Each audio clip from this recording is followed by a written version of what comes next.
Hello and welcome to the Creator's Garden. I am called Harpy, and today we will be continuing working on the Actress's Tale comic, which is a part of the Snapdragon Club series. It's been a hot minute since I did some more progress on this particular comic.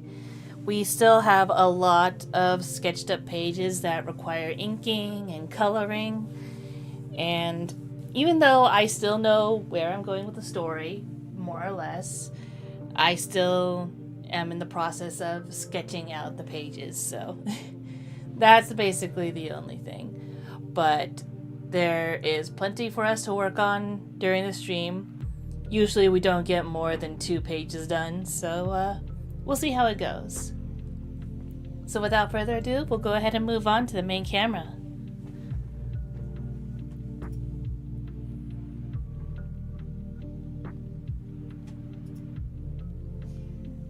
And as you can see, I have some prior pages up here just because I need them for reference of how I laid out the backgrounds and how I colored them. Just attempting to keep some form of consistency because otherwise I will forget.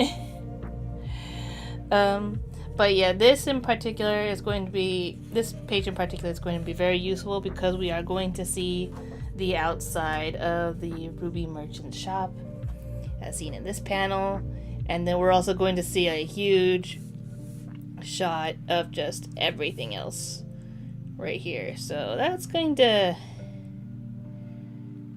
yeah.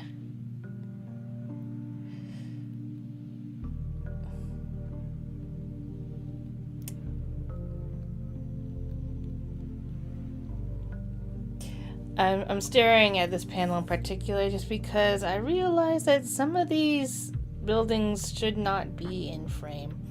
But, oh well. It's already been inked. What's done is done. I don't know. Maybe I'll just block this out in shadow. That could work. We'll see.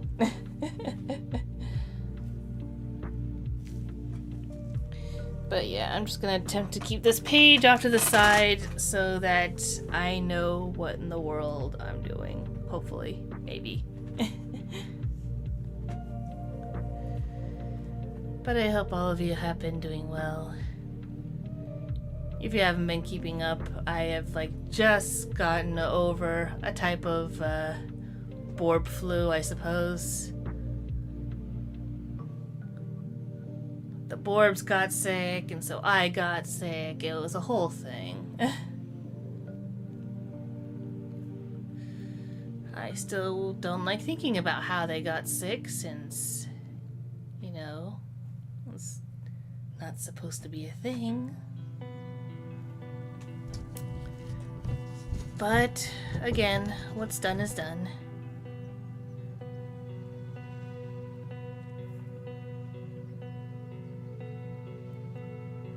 So to start off, the door is black, the flower is red, and there is some light gray coloring here and there.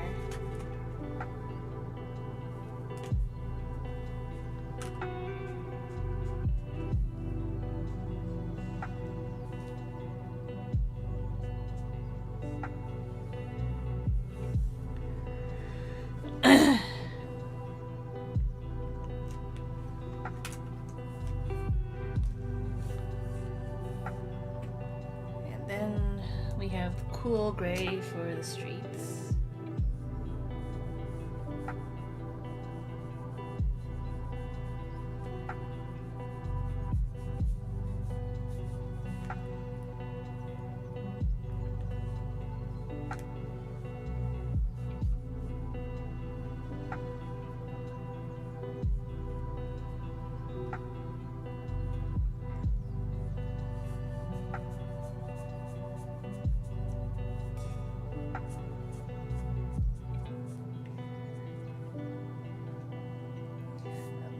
some white spots to try and sort of indicate patches of fog a little bit, but we'll see how that turns out in the end.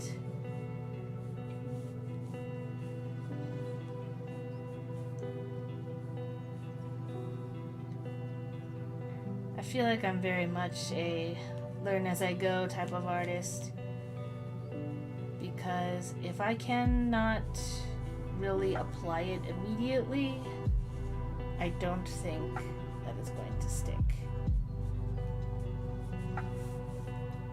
But even then, also got the don't use it, you lose it type of mentality as well.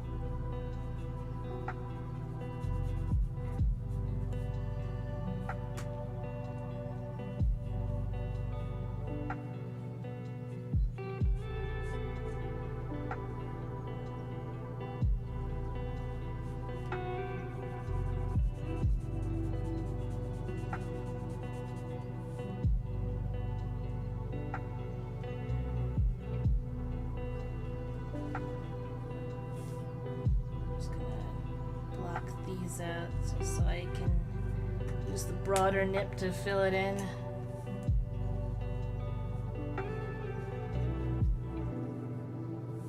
Oh.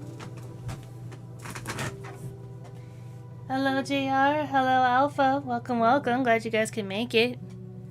Just saw you just now. I hope you guys have been doing well.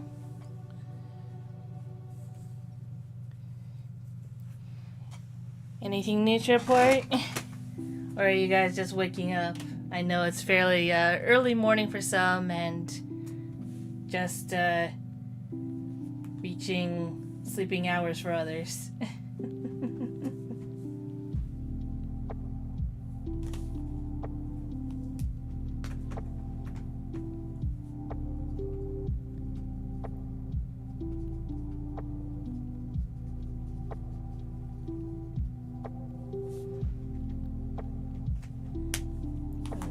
Checking. I did put a protective sheet, didn't I?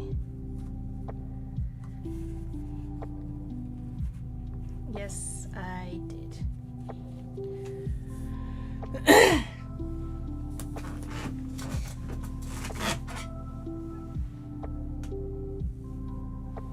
Been getting over your art block lately? Yeah. I hope that you're able to just rest up and eventually find something that sparks the imagination. But no rush. Because sometimes if you just try to force something, it's just not going to come out, and then you feel bad because it's not coming out the way you want, and it's a whole mess. You're actually drawing right now too. Oh. Is it still more stuff for Dokumi, or is it just drawing more personal stuff because you wanna?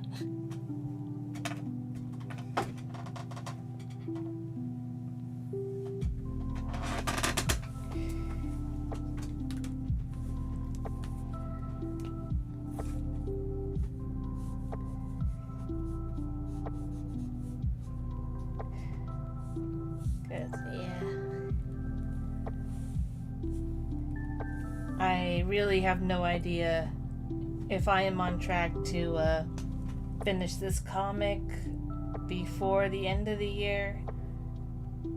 But gosh darn it, I'm going to try.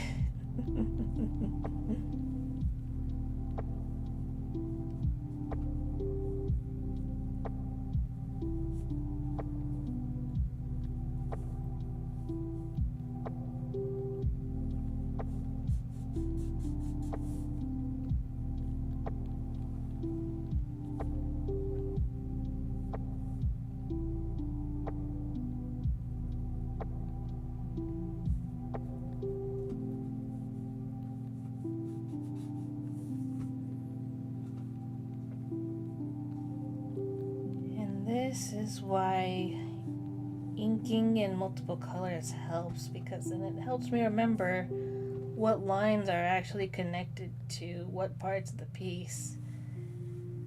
Because I have done the thing so many times where I'll accidentally color in something in that I wasn't supposed to, and I'll be like, darn it, that's the wrong color. Or it wasn't supposed to be colored in at all.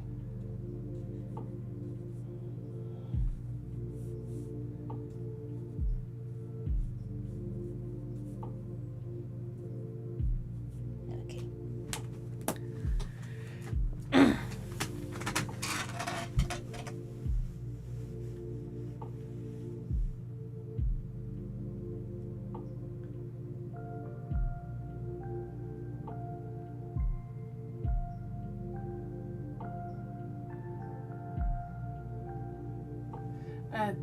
Oh my goodness. I am so sorry. I misread everything. Ah!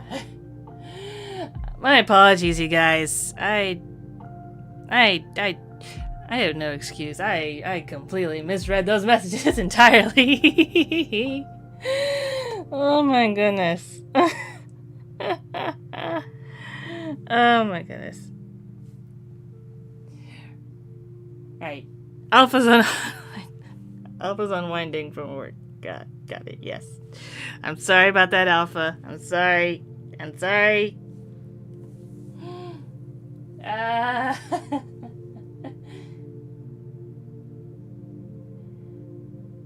But anyways, JR, what are you drawing?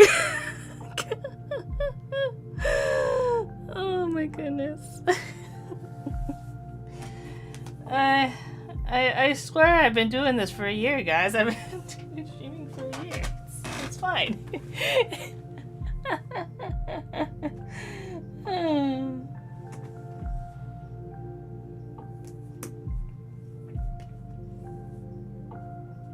Oh my goodness.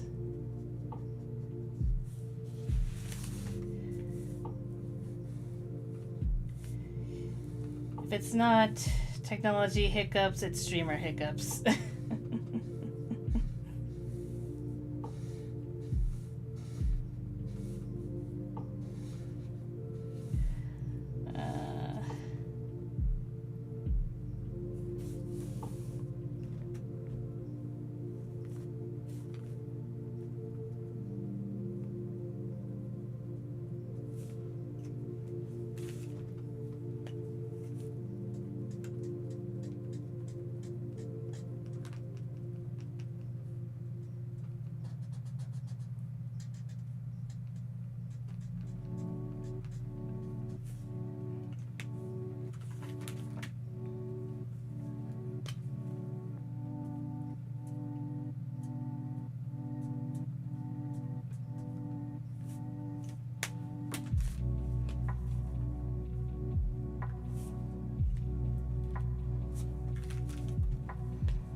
Just cute characters per usual? Yeah, that's fair.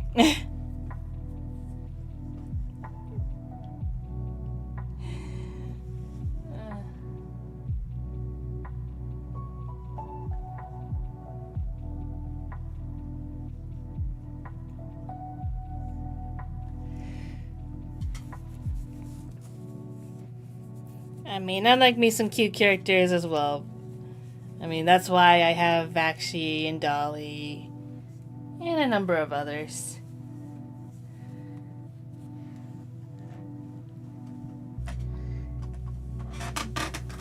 But I also like my cool, mysterious characters, which is why Actress's Tale is here.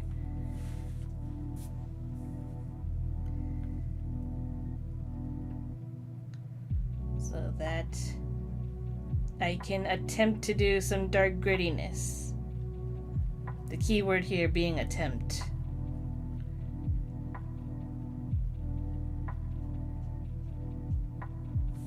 And even then, it's more grittiness and aesthetics and less of in practice.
Alrighty. Let's see. Well, yeah, I kind of did just mostly gray out all the buildings, didn't I? Well, all the buildings except for this one, because it's a very light brown.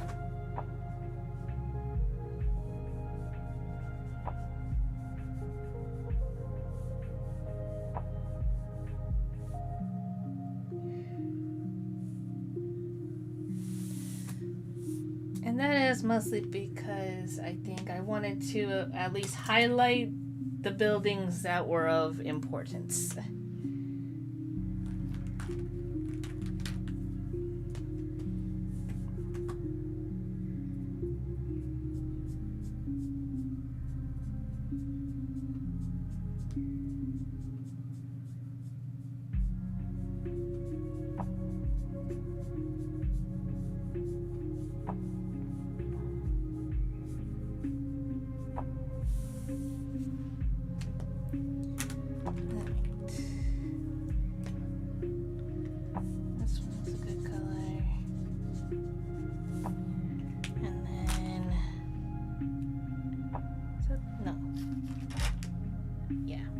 This one.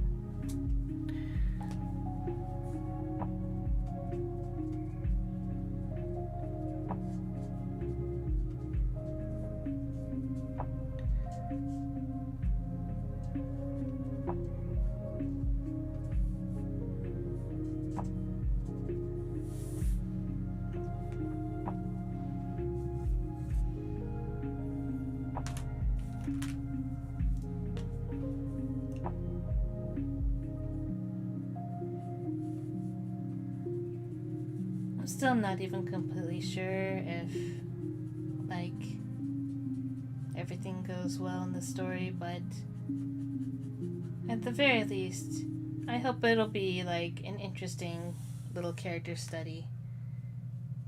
Even if Mackenzie's story doesn't get revisited anytime soon.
There's enough detail in there.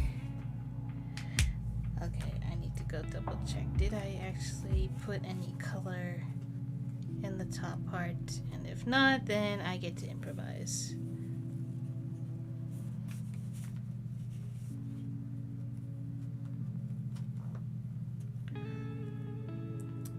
Okay, it was a light blue, dark blue, and the insides are white. Got it.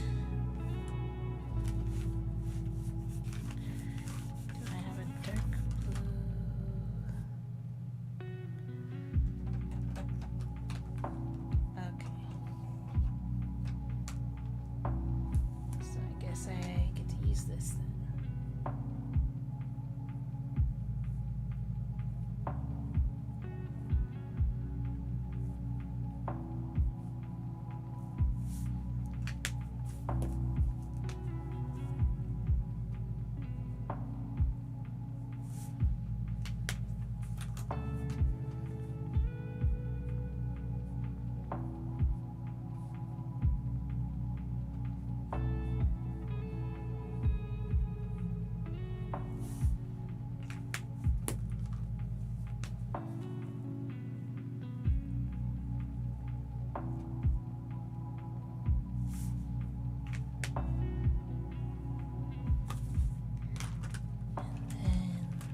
Trees need to be purple.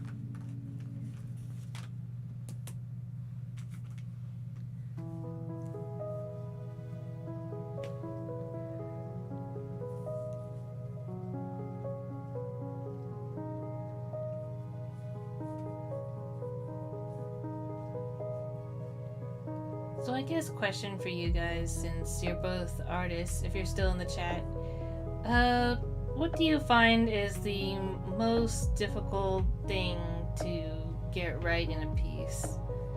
Like, is it figuring out where shadows and highlights should be? Is it perspective? Is it certain anatomy? Or are there just like particular subjects that you have the most difficulty with? Like robots? Or like animals?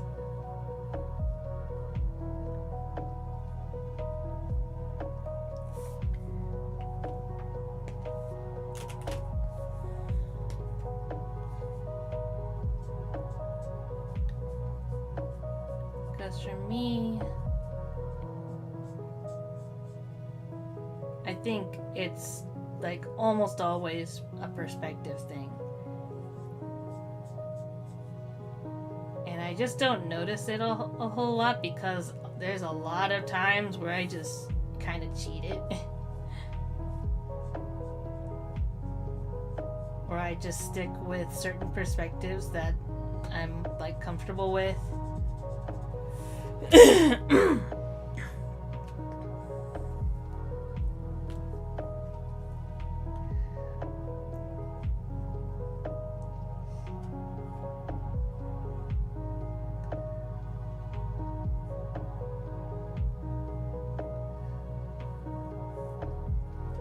And I think it also helps if I have like a smaller space, like a panel's worth to work with, instead of like an entire page or even like something with that had like no border to it, because then it like messes up my whole like thing of where the camera angle is.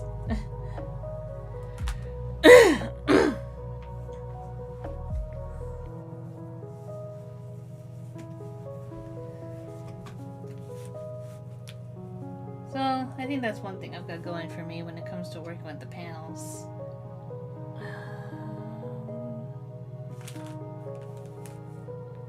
Where did I put that brown? I had a lighter brown. Yeah, leave it over there. I might have left it over here. That's the wrong one. There it is. For me right now, it is probably perspective and shading. Most of my character fan art all kind of look the same. Character is just standing there doing a simple pose, very straightforward. I mean, that is definitely like, I feel like that's a pretty standard comfort zone for a lot of people, just to do like very simple pose. And especially if like you're just learning or just trying to get into the groove of things, then I think it's like totally fine to just, you know, do what comes easiest first, just so that you can feel like, all right, I know that I can get that far now, and so that way hopefully you then get inspiration to just go just a little bit further. You know, it's just a little baby step, you know. It's like, all right, I know I can do this. Well, let's see what else I can do. At least for me, that's how it usually goes. It's like, all right, I feel confident that I know how to do this very basic part. Now let's see what happens if I just tweak it a bit. In a completely different piece.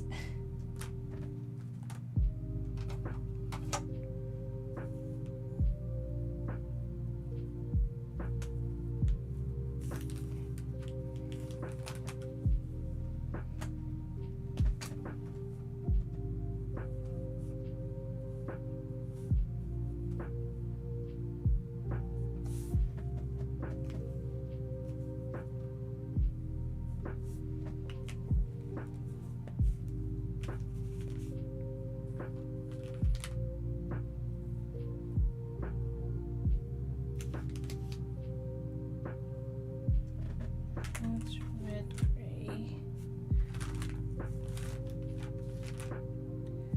Pastel peach, that's the one I want.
Eyeshadow there. That's okay. Luckily it is a darker color, so I can just put that there. That's another thing about my character designs. Usually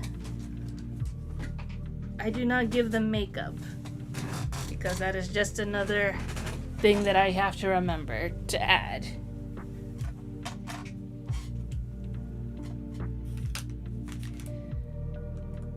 So for the most part, I like to keep my character designs fairly simplistic. Like just enough where you can tell You can differentiate. Isn't that right, Borb?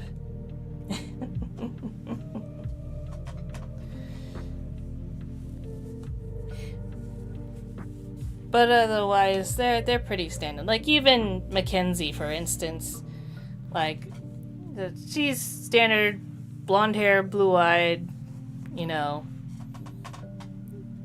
human woman. And like even her outfit, like in her flashback, is very, very minimal, especially in terms of color. But that's because in the flashback, she's supposed to be more looking like a survival horror protagonist.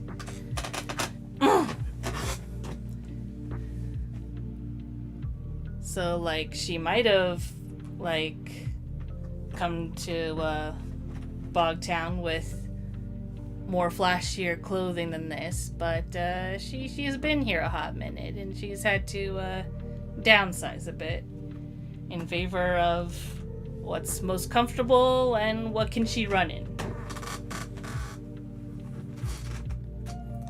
And I should not be using this one. That's too dark.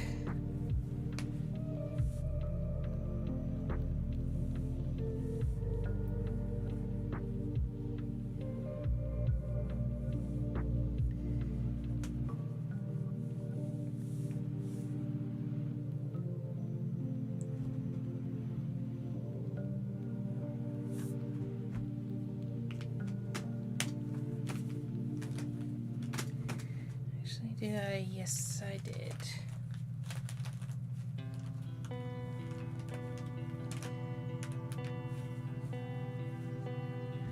Which is very interesting. But at least this is a different flashback, so that should be fine. See, what I'm realizing is that in the first flashback, I gave her more gray pants, which is more closer to the color of the ground. And that's because I gave her, like, black boots. But yeah, starting to think.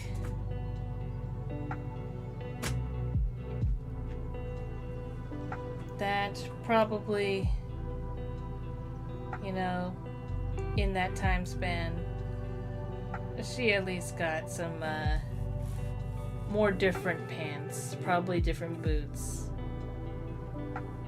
Maybe different boots. I don't know, could be same boots.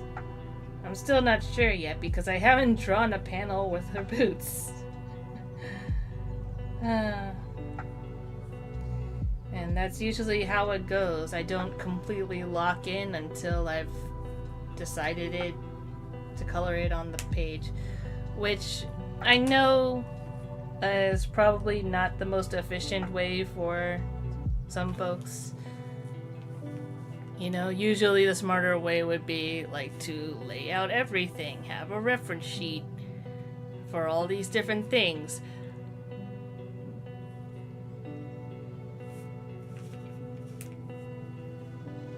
But I haven't found that working for me quite well, so I'm just gonna, you know, cheese it where I can.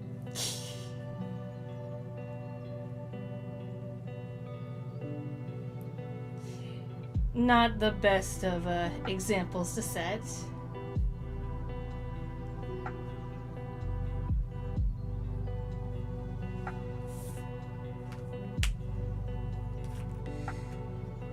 But sometimes, especially with a project that I just want to see it finished, you know, most of the time I'm just like, alright, the important thing is that I get it done.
well, my opinion on how to help push your posing and shading, for the former, try to always add some sort of curve in your pose, a C or an S shape. For shading, make sure to push for contrast. Very good tips, Alpha, very good tips.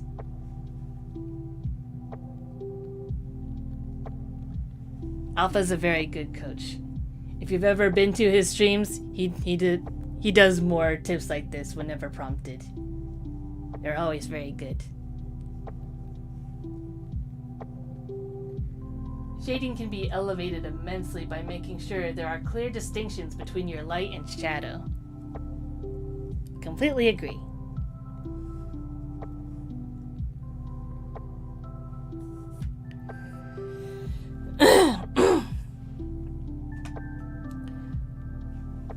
And that might be something that I try implementing for this panel in particular, since he's supposed to be looking intimidating.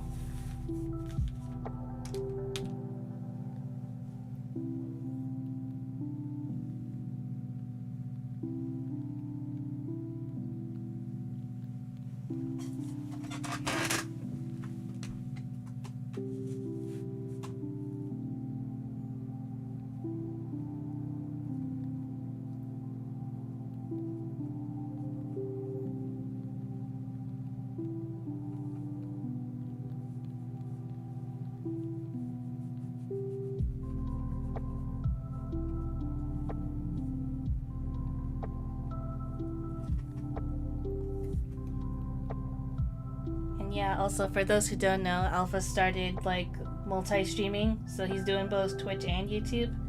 So I hope you guys check him out too.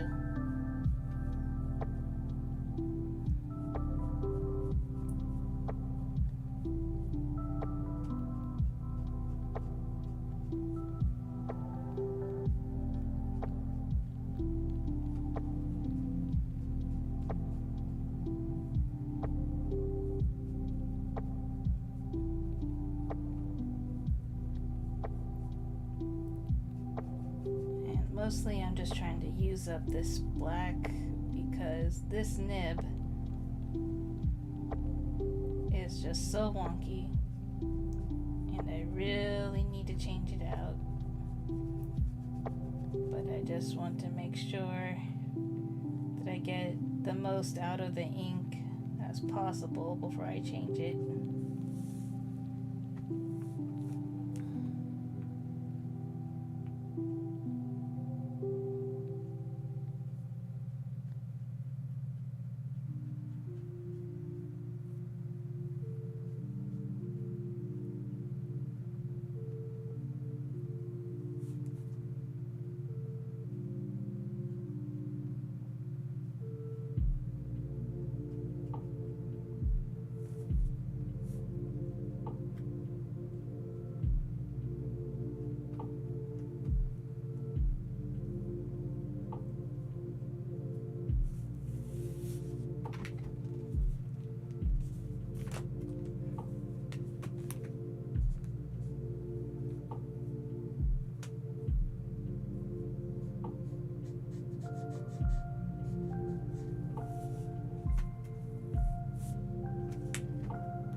Now that I stream on YouTube too, I can actually refer people to my VODs properly if they want to learn from my processes. Absolutely.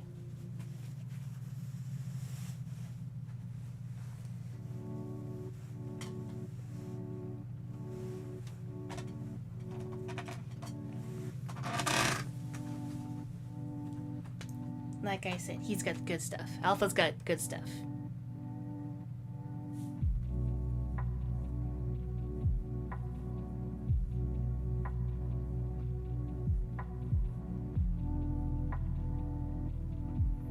Ten out of 10 slime would recommend.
That's not the worst.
To remember what I colored the sky, or specifically which marker I used.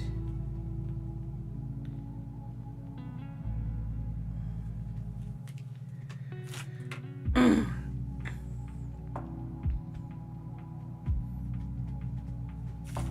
I think I used red gray to color the paper, actually.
Repairman, welcome, welcome. Glad you can make it. Hope you've been doing well. And hello, Ferox. Harpy Stream Friday, yes.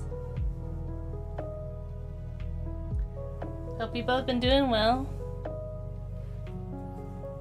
Have you guys been having a good morning?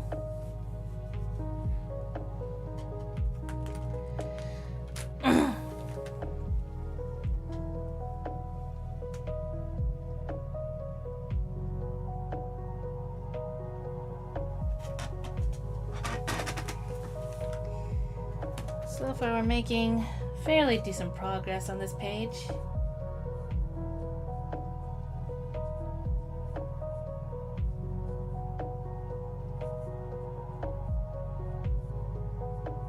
A couple trees I forgot to color, but something that can easily be rectified.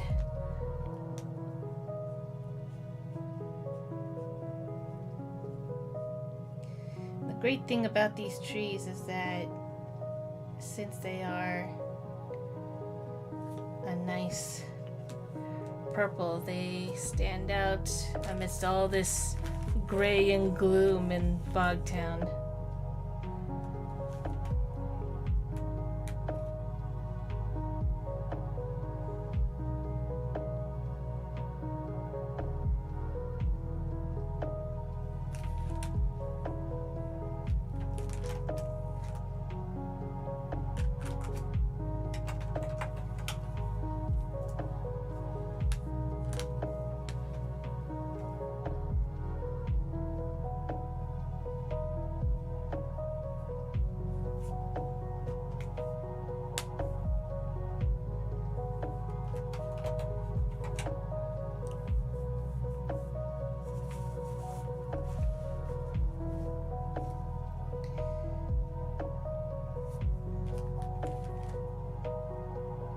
Maybe I can get away with using this one.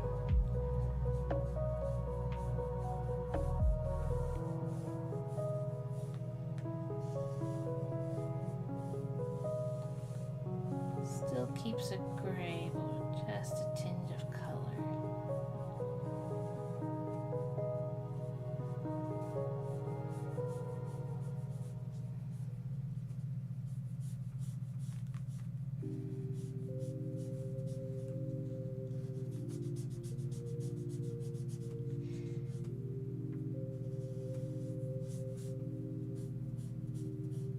I'm a little iffy to use this marker is because I don't really have any proper refill inks for this, because I haven't found an exact color match for it yet.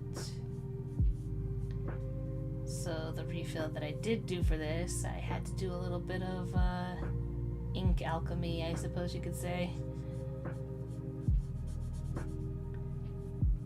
So if this runs out of ink,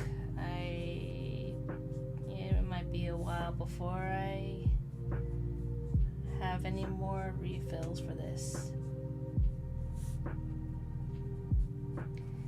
But yeah, I definitely like using the grays and pastels just because it really does help to have that base layer and help me figure out, alright, these are the lightest colors and they're looking nice.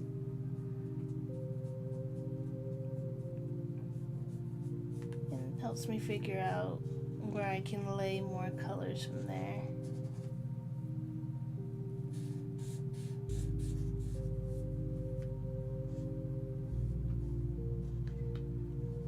Unless it's something that I already know what I'm going to do with, like usually when it comes to shading skin on my characters, generally speaking, I already know what I'm going to do with those.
Double check to see if I have any other colors I'd like to use.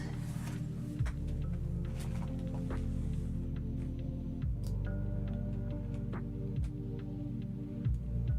do have the blue gray.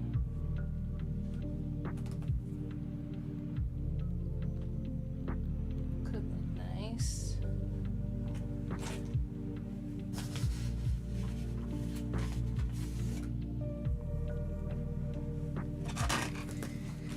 I think I need to put these greens away because I don't think I'm going to be using those just yet.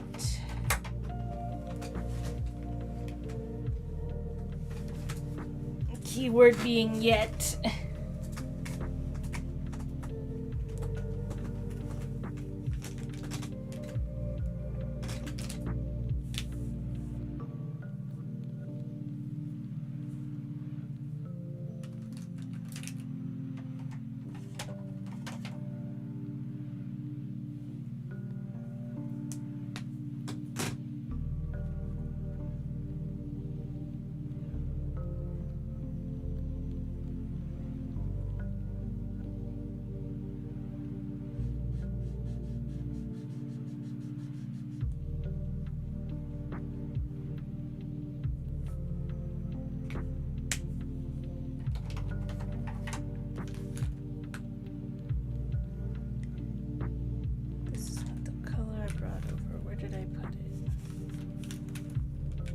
Blue-gray.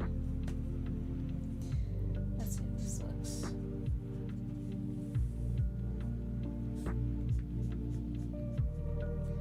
Very blue. Much bluer than I thought it would be. But still. A little pop of color. It's still nice.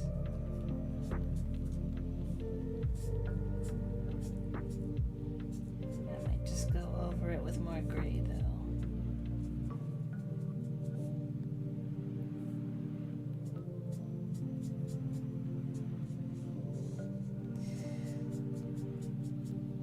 And the reason I'm leaving that is because I think those were supposed to be correction lines for this guy's shoulder. And I'm trying to decide whether or not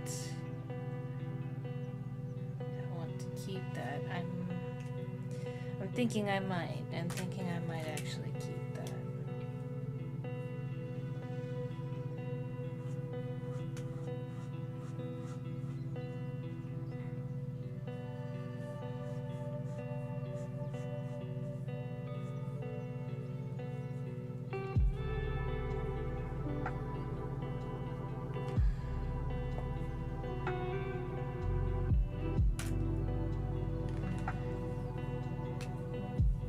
Does it work? I don't know, but we're rolling with it.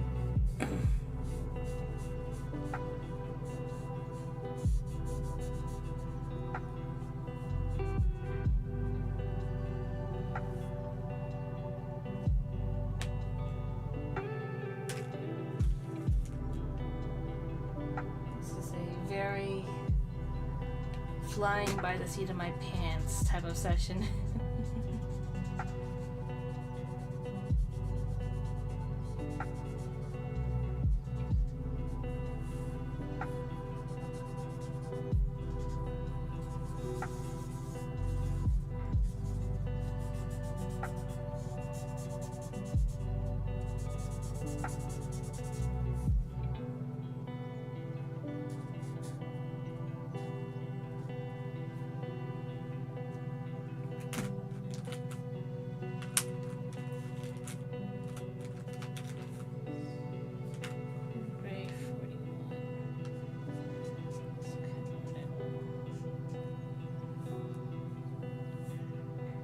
That's what I wanted.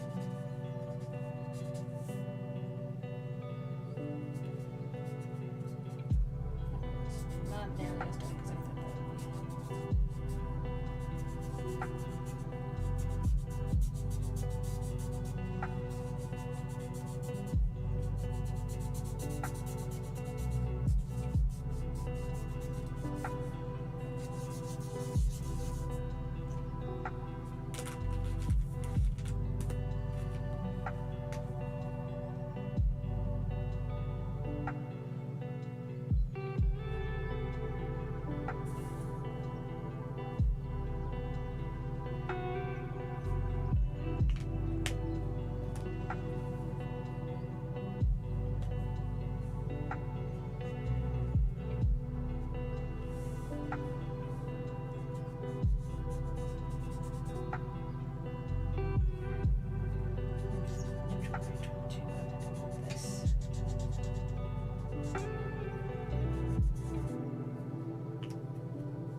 Okay. I knew I was missing something.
Just about finished with this page.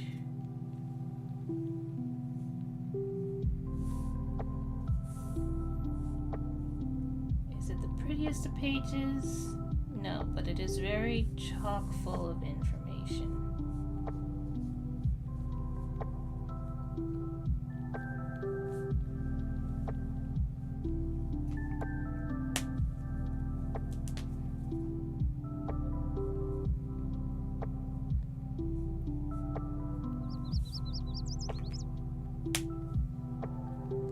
So too. Okay. I think that's all the parts I needed to color.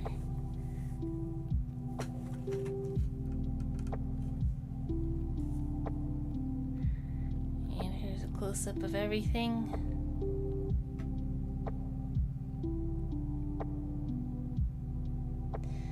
I think this panel and the panel introducing him are my favorites on this page.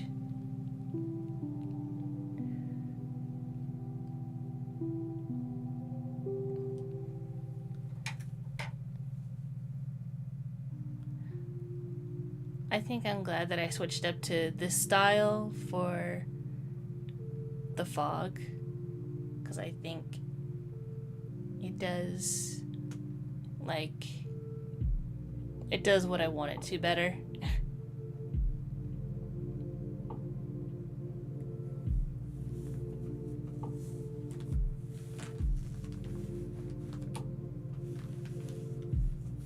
Yeah.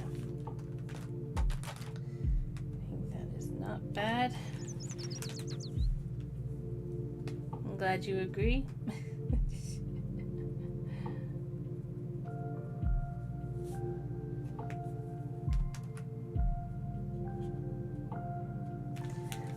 Where's the blue-gray?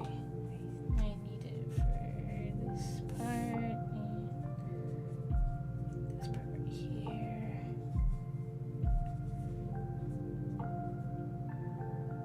Yeah, I think that works.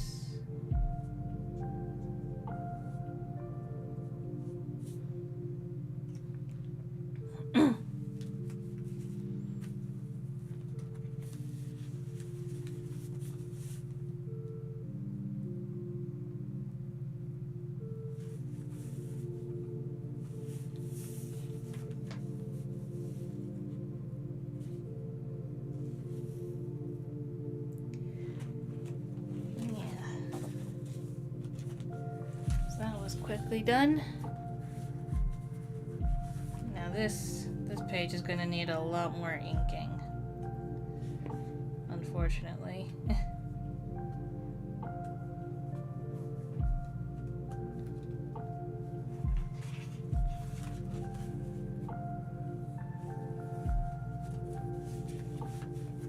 Luckily, all the panels have been already outlined, and so have the dialogue bubbles, or thought bubbles in this case.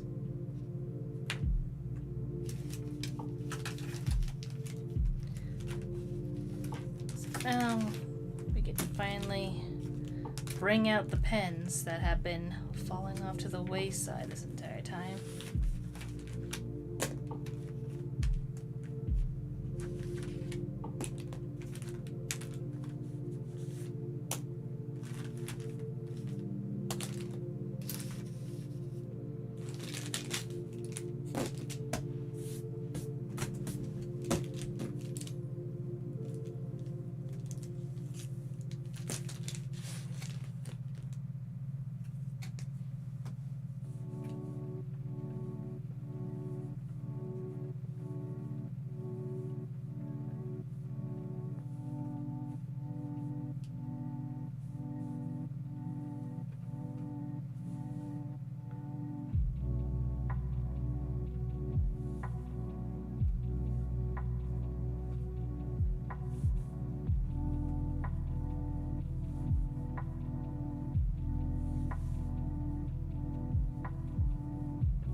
Purple pen is really helpful for when I need to do Mackenzie's makeup, because otherwise there is no way I have any markers that are that thin.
Kamada-kun, thank you for lurking.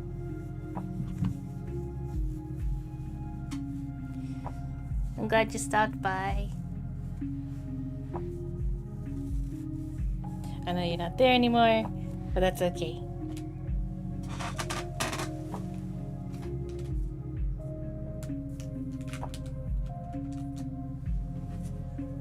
I'm grateful for everyone who stops by, even if they just stop by to say hi and go. Because sometimes that's just how it be, you know?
Again.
slightly tedious thing about doing the background work for Bogtown is that because I basically base it on survival horror, that I thought, oh, if I add more details into the background, everything will look a lot more decrepit and stuff, and oh my goodness.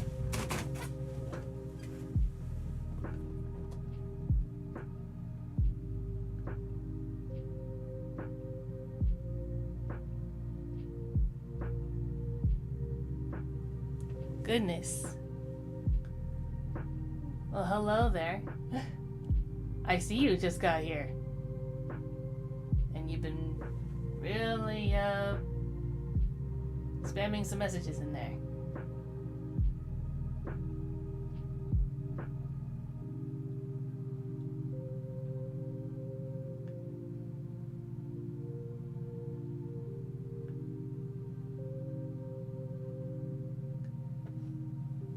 So far you're drawing really well, thank you. We actually just got done coloring a previous page, actually. Let's go ahead and quickly show that again.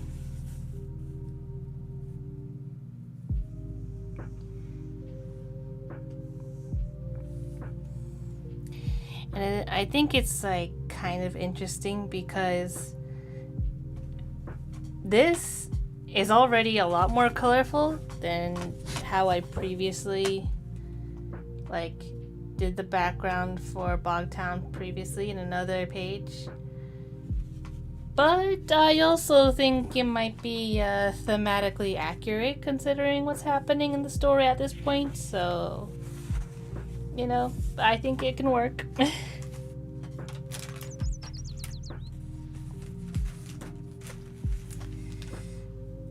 But yeah, right now we are at the stage of me just inking everything, which for me includes using a whole bunch of colored pens.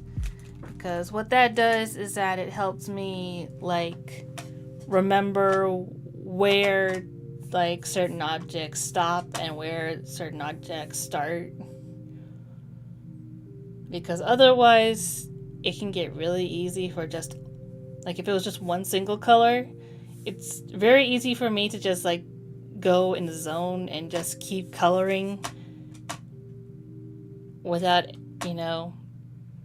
stopping to think, oh wait, actually that's supposed to be a different color. I've had that happen one too many times.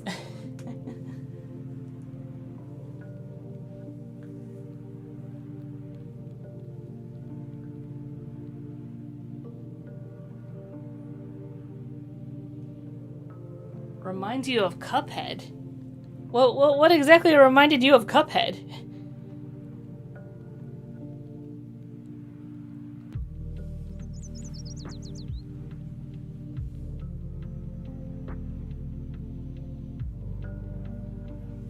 Also, I'm glad you're finding the chat commands. They are indeed just free to use whenever you feel like it.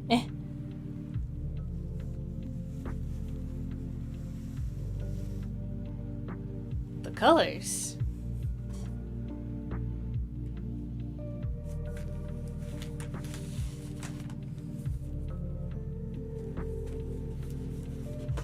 Like in this page? The colors remind you of Cuphead?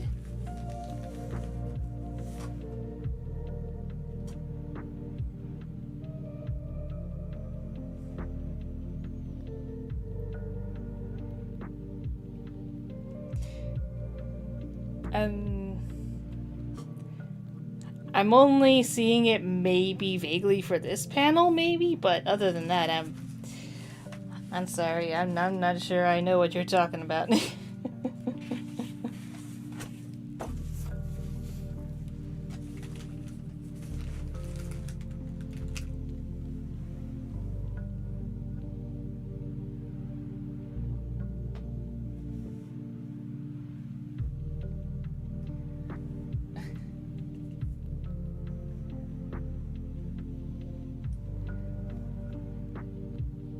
Chat is slow, so if you had to know, it's because of the use of colors. The way you put colors reminds you of it. To Cuphead, right? It's cool. It's all good.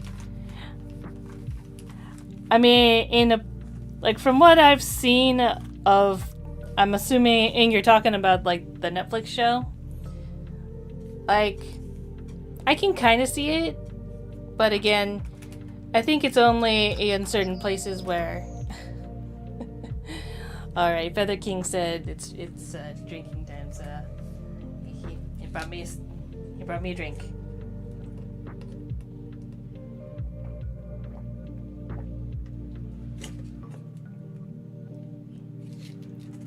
And in this case, it is a white peach tea. The game? I wouldn't say the coloring's like the game.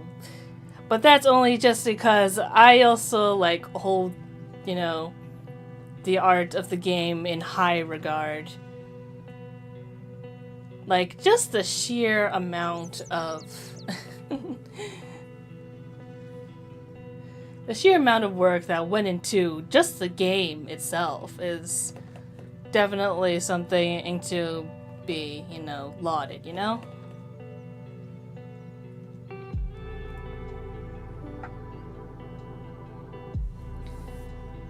Like, what do you mean you're gonna draw all of this traditionally in the style of old-timey cartoons?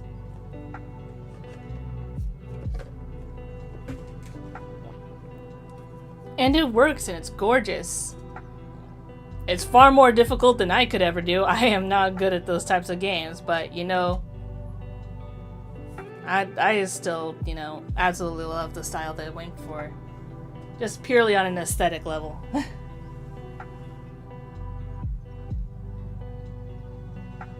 The game was really addicting. Yeah, I can see how it could be, especially if you're just like, nah, I could beat this level. I could do it.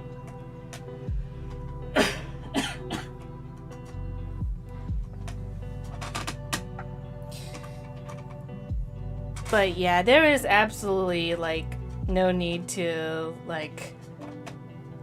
talk if you don't have anything to talk about. But, I'm always happy to chat. Absolutely always happy to chat. And I'm glad you're here. I'm not sure if you've actually stopped by a stream before. So, it's really cool that you got to stop by.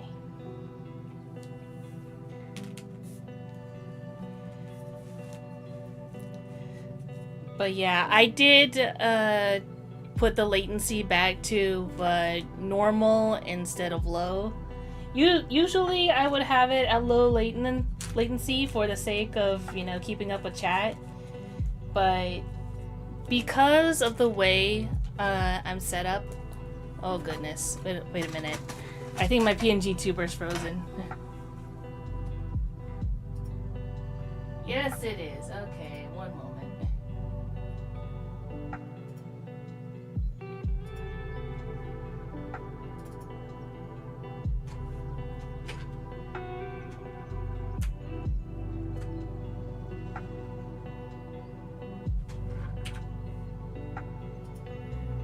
There we go. That should be better.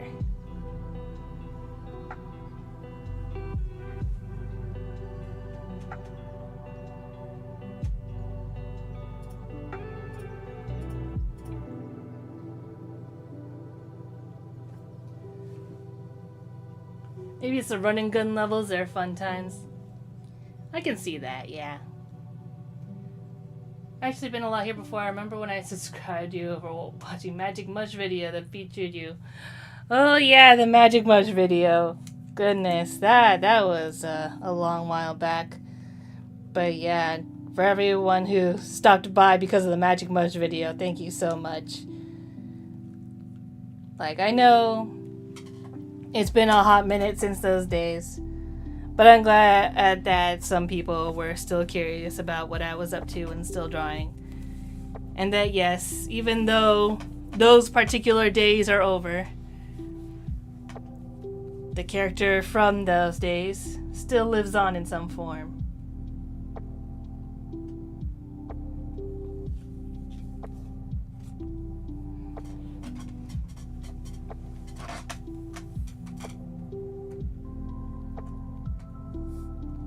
Right, that video. It was a good video. I watched it and I had a lot of fun seeing all the different reviewers.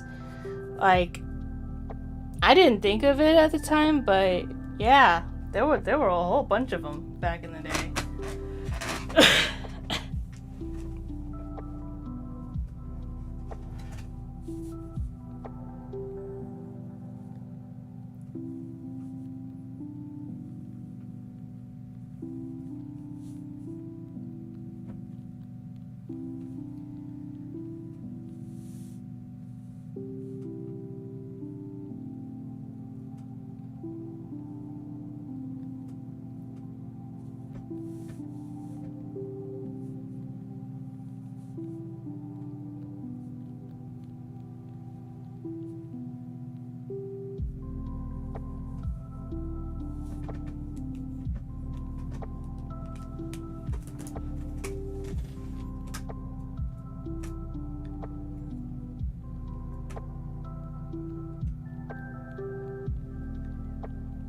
Stickers, crazy reference. Yeah, it was.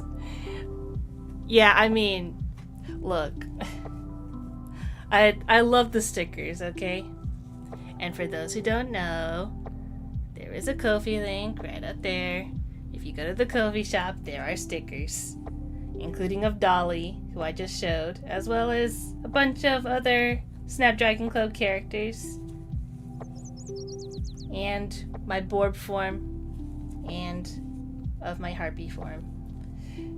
But I love having these on hand because it does make for like easy reference, just so I can be like, hey, I'm talking about this character. By the way, here's what they look like if you haven't seen them before, if you're not familiar with my work. You know, it's just for easy reference. I love having them there. And they're good quality too. Designed them myself. Which, goodness, it took forever just to figure out like which designs that I wanted.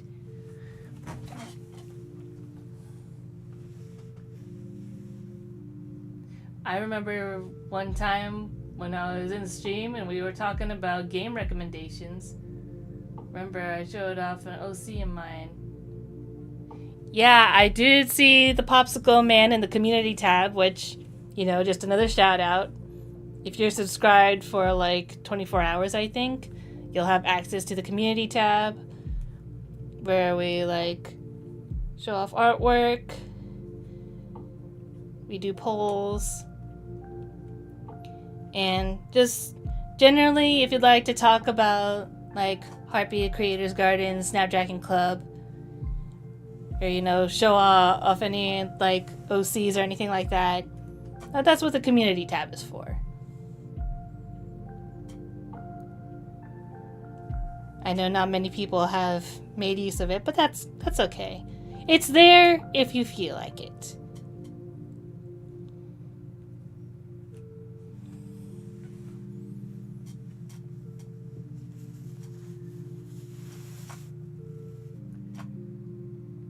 Honestly, didn't even know that was a feature until Harpy brought it up.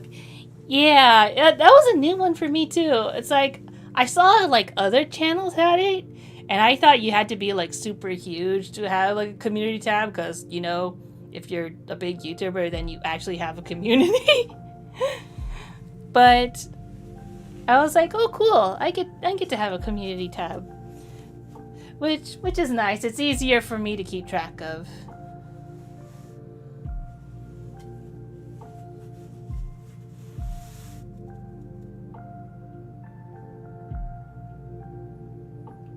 Trust me, unsubscribe 24/7. Your channel is full of gold, let me tell you.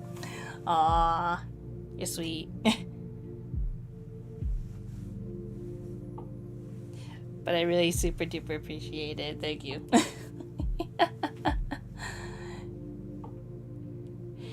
And thank you for giving the boards plenty of attention. You have no idea how much they love bothering people for pets and stuff like that.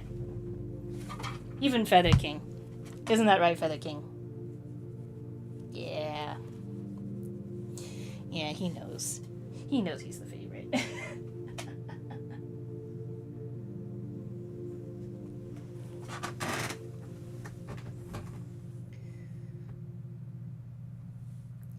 But yeah, I'm not sure if I mentioned this already, but the reason for the low latency, well, not low latency, but I put it back to normal latency for this particular stream, is because the way my setup is, I always have to get up from my seat in order to check to see what's being said in the chat.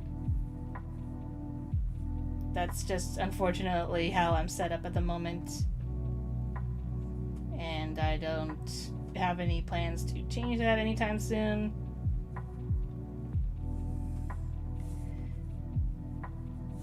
So I figured if it's going to take me a while to like check on chat anyways, there isn't really a reason for me to mess with the latency a whole lot.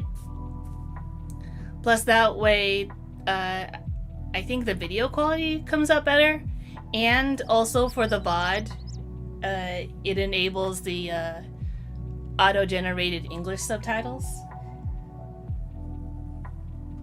which I thought, you know, is a nice feature to have.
Oh my goodness.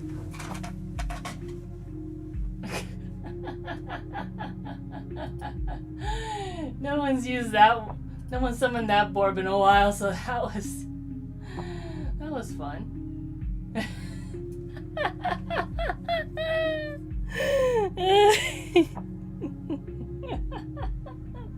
Okay. That startled me a little bit. Yeah, there it is.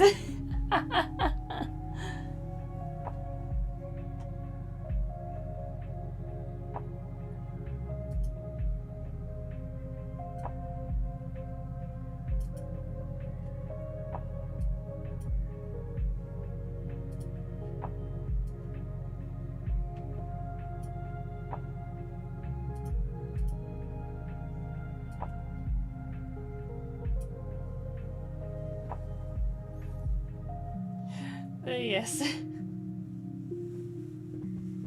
Glad you're having fun with the chat commands.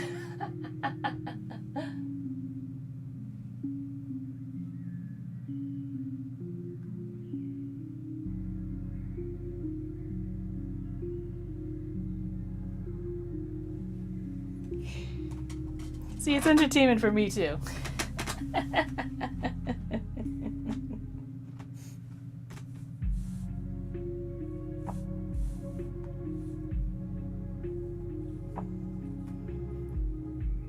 Well, if you weren't awake before, you're certainly awake now.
Hey, thank you for the head pat.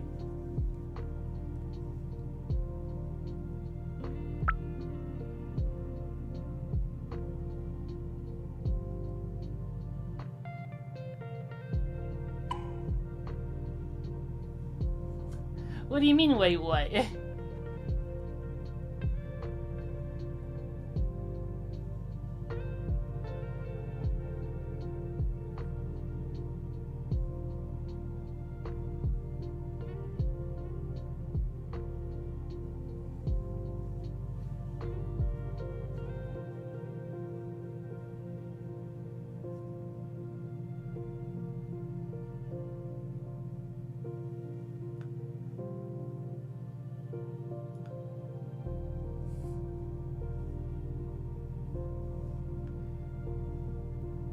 What, you didn't know Headpat would do that?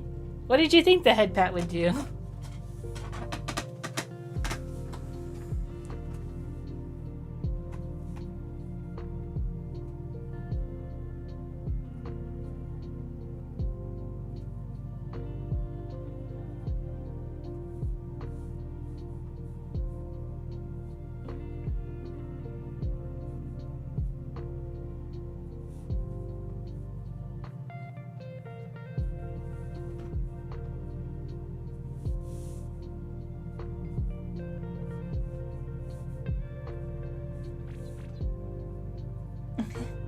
Another one. Thank you.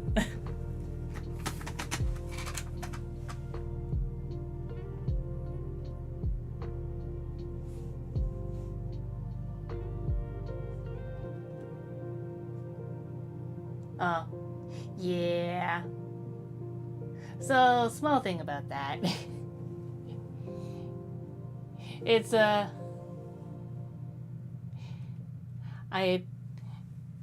the way I rigged up the chat commands is a little bit wonky, so sometimes it does that.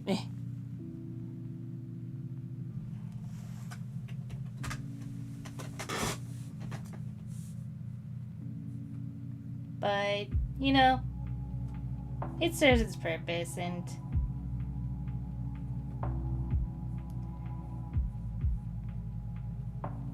it's not like there's a whole bunch of people that use the chat command, so I'm really happy that you're, you know, testing them out.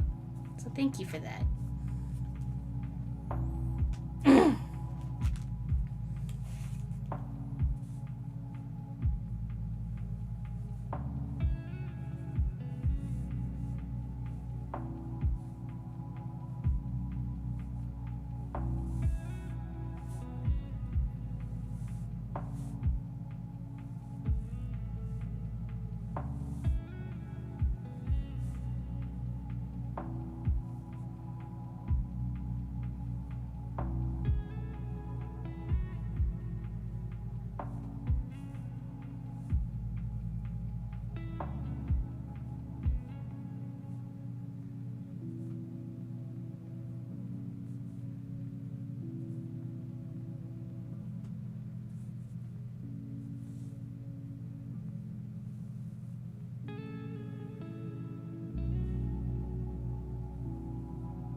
Luckily, I think I'm almost done with the line art for this page.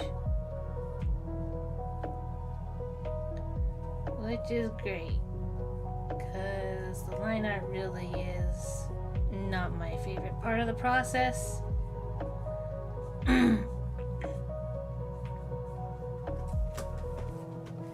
Which probably is the reason why I've been avoiding this for so long.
Oh my goodness.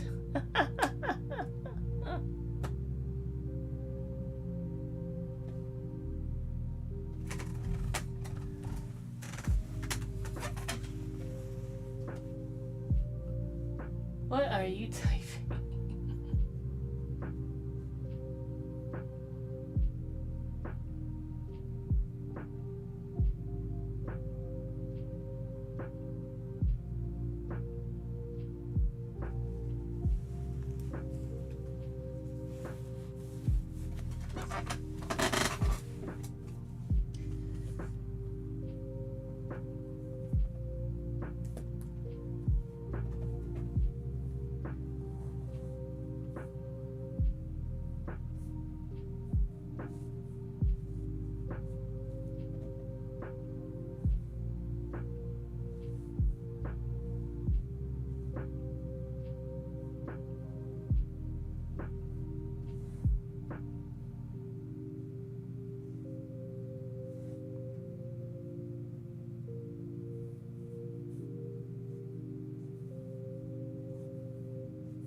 Oh wow, I never expected to see this. Didn't even know these commands existed.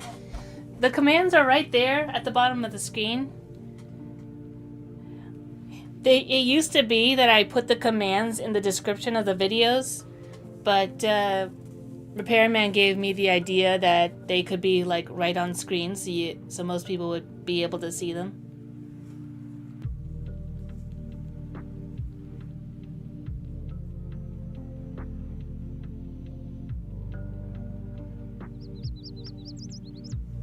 And thank you for the stretch reminder. Stretching my wings.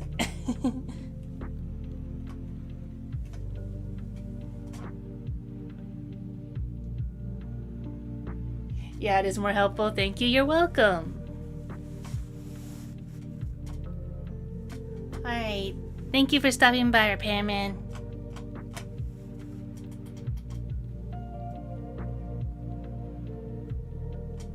But yeah, so the chat commands down there, all you have to do is just type them in chat one at a time, preferably.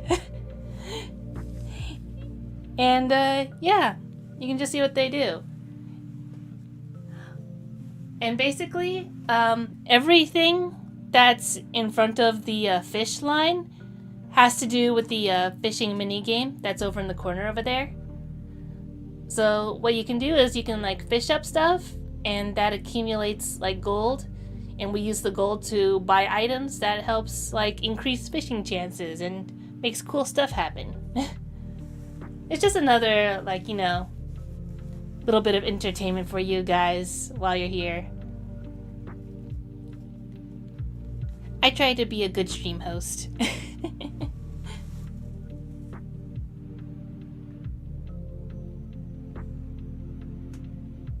I thought it made you stretch like vertically. So I understand that I am not like, I don't have a whole lot, but I try to have like a decent amount of like things for you to interact with. But they're all like chat activated things, because that's all I know how to do. Because when I try to look up like stream things for chat to be able to do, it's always, you know, for Twitch. So to find anything that would work on YouTube is still a little bit of a challenge for me.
Yeah,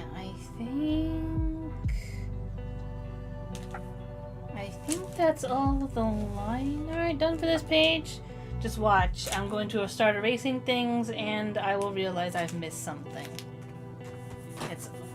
That's what happens, like, I'd say a good chunk of the time.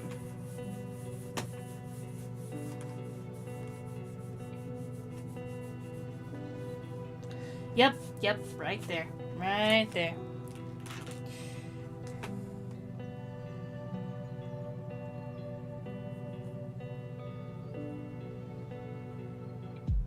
There we go.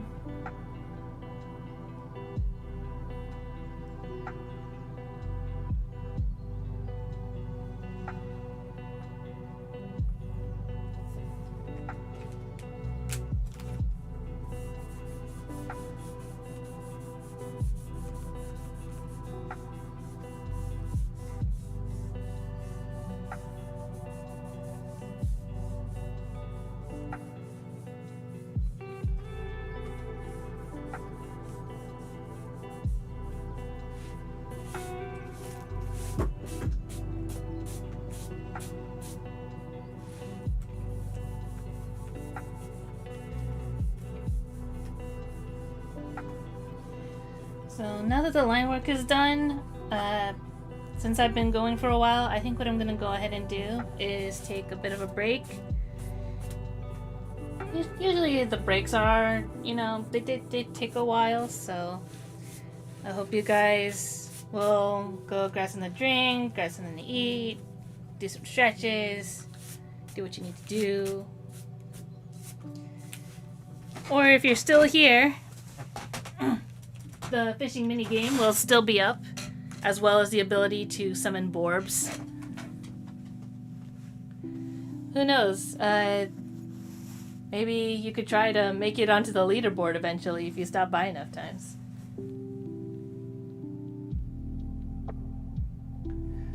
So, yeah. We're going to be going on break now. And when we come back, I will continue with coloring this page.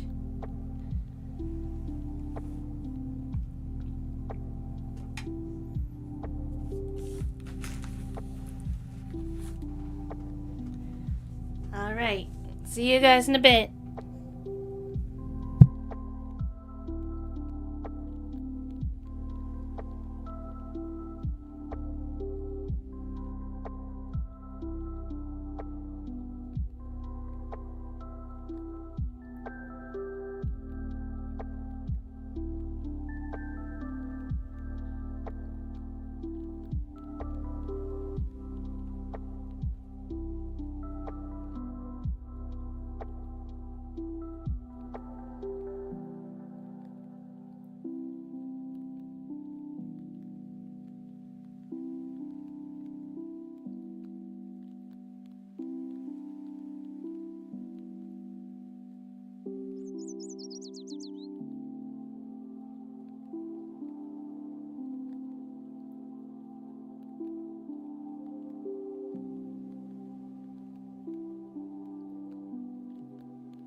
And I am back, along with Feather King. He just brought me some more boba. So I'll just take a quick sip and we will resume coloring.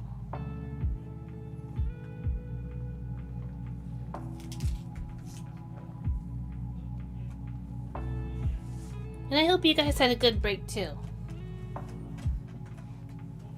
Hopefully you guys are staying hydrated and no shrimping. We do not shrimp in this household. Oh, thank you for the head pats. You're so sweet.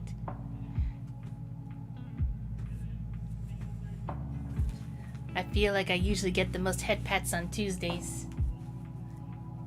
So I really appreciate the head pats on Fridays. But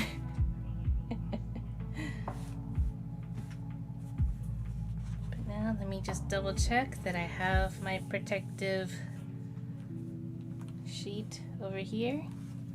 Because now, finally, it is time for coloring.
This marker seems to be a little bit dry. I might need to refill this one. But I think I can do that after stream is done. Which, by the way, after I'm done coloring, I think I will call stream. So, in case you were wondering.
I'm sorry, that amuses me so much.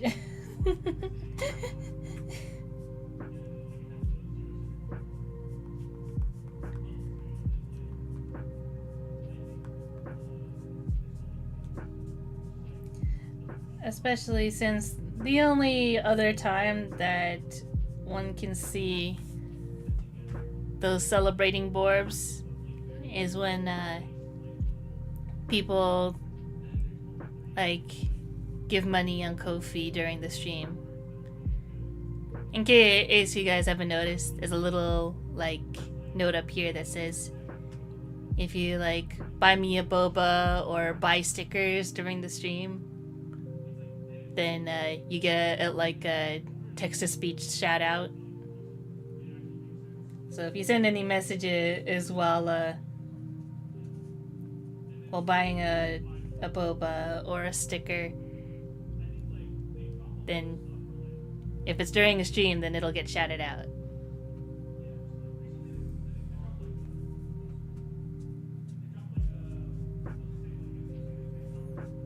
But of course, if you don't have the means, don't feel pressured. It's just there if you're feeling generous and are able to.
I might try something once I'm done coloring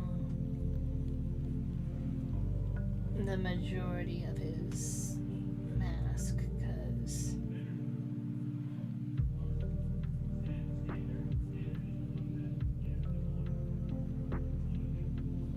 this could either be really good or really stupid.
go.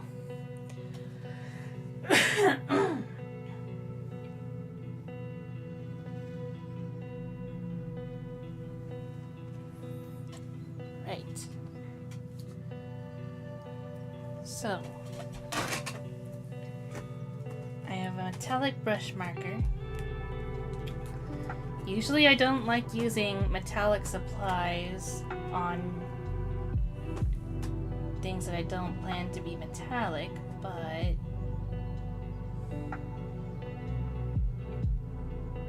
you could layer fairly well. Maybe yes, just super light, little streaks.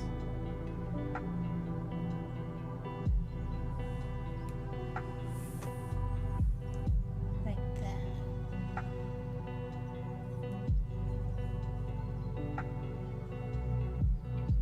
I'm just gonna add one more because I don't want to go overboard. Okay.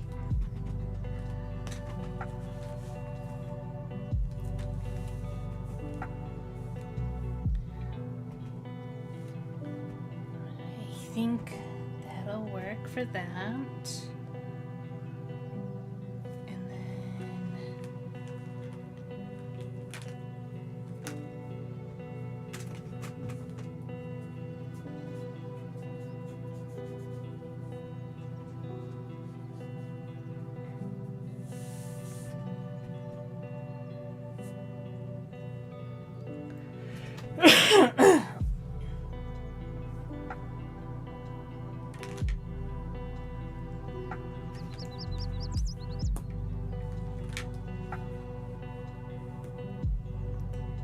let's see.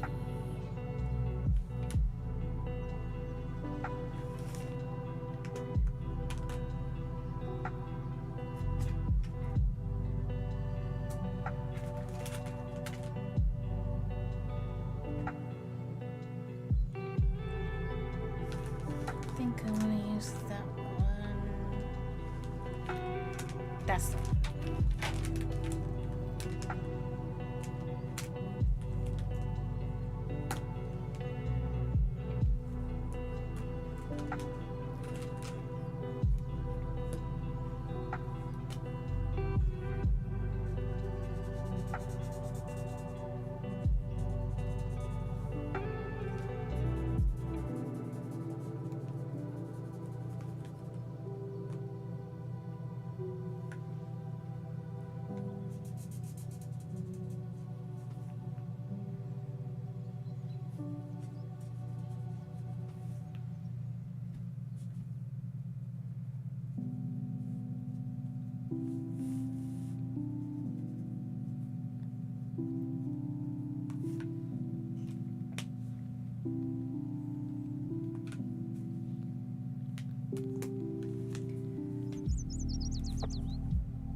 I feel like there's a decent amount of these markers I need to consider topping off after stream. It has been a hot minute since I refilled them. But to be fair, they were doing fairly well for a while.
so good.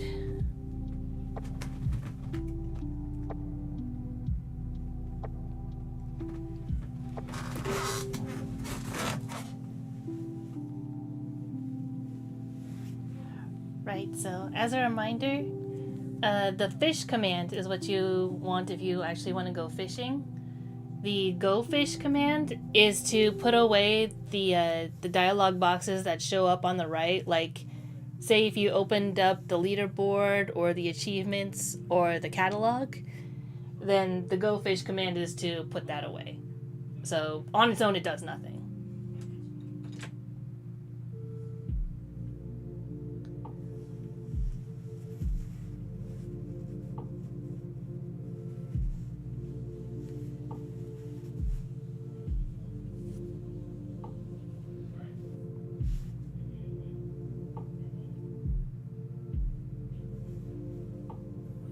But yeah, so sorry if that was confusing.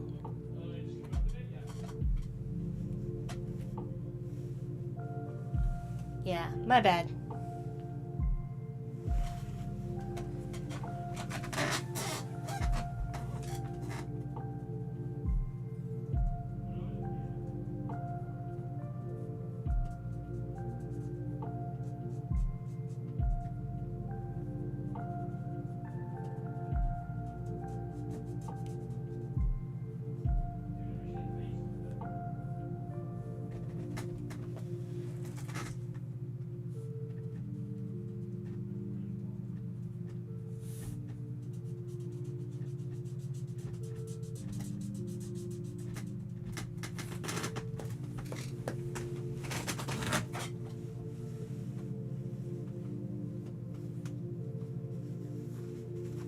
So it's just the fish.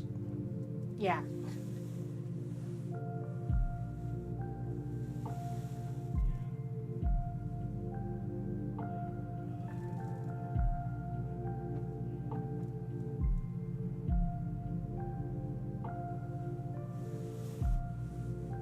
You got it.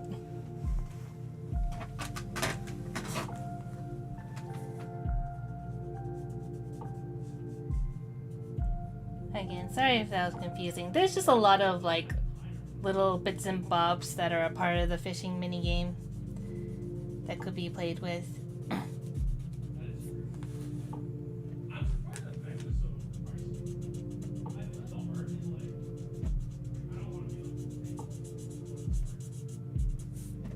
So if you just see me messing around with that, with like the leaderboards and stuff, and then using the go fish command, that's just because I like looking at it, and I like seeing it pop up on the side. That's just me. But I totally understand if you just want to fish there. That's completely what it's there for, by the way. That is absolutely what it's there for. So please fish to your heart's content.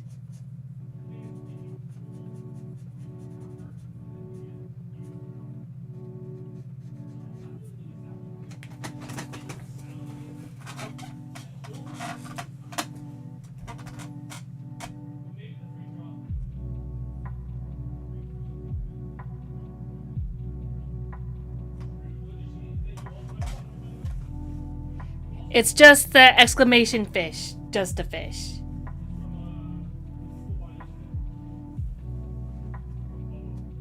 And I'll go ahead and put one as an example just so you can see.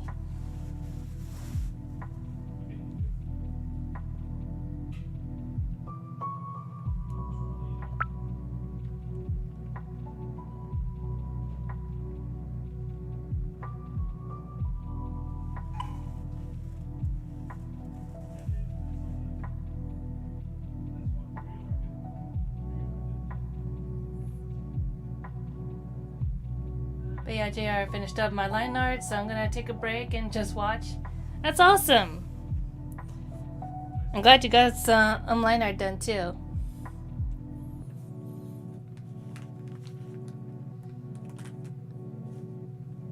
Sometimes we just need an art buddy to get some artwork done, you know?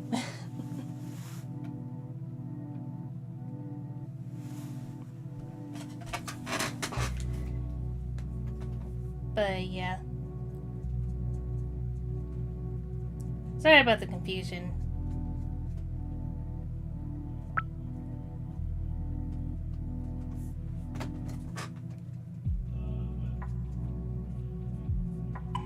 I hope you're still having fun in the stream though, by the way.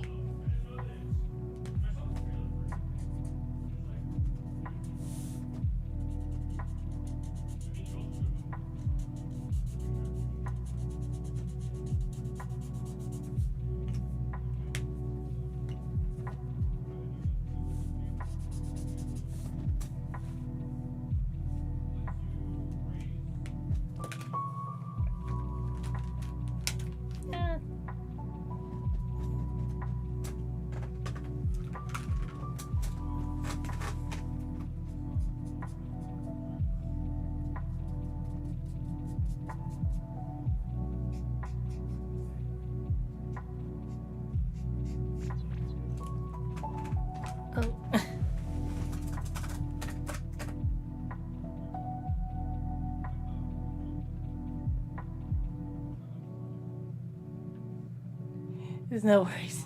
Thank you for the headpat. Thank you.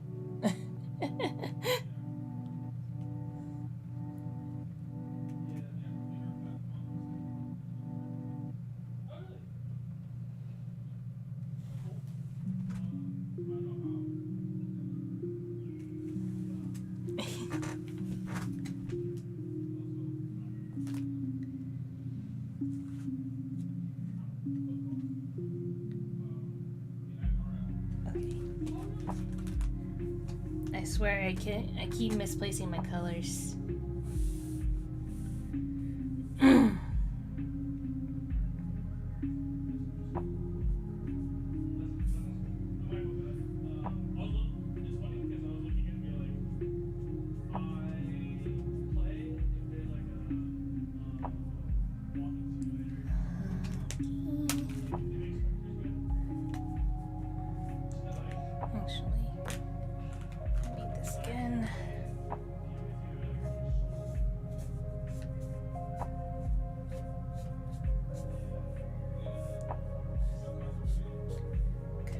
That out, and then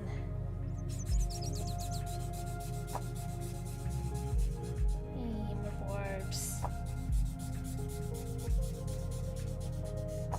I'm going to definitely need to refill this.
Yeah, so Stream Elements is what I use in order to enable the chat commands and stuff like that. So that's what it enables me to do all the fun, like, streamer stuff. So basically letting you be able to, like, interact with the fishing game, or doing the chat commands, or sending out, like, those little timed messages that sometimes appear in the chat.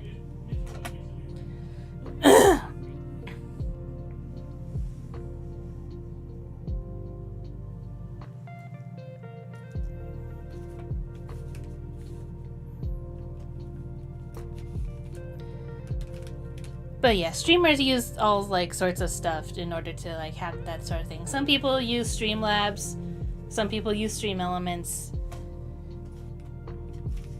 For me, I find that, like, for my personal usage, I find Stream Elements to be easier to use.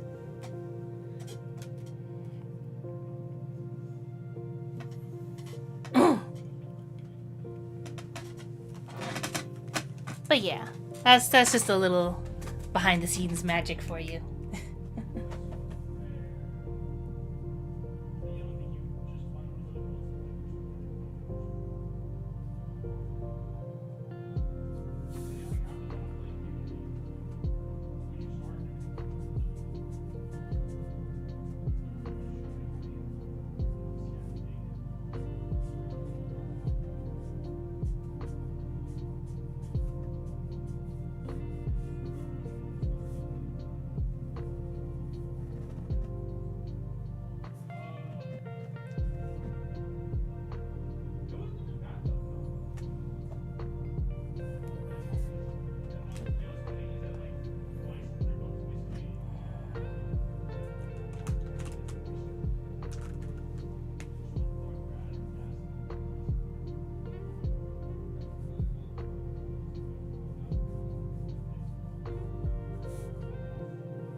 But yeah, I'm curious while I have you guys here, like,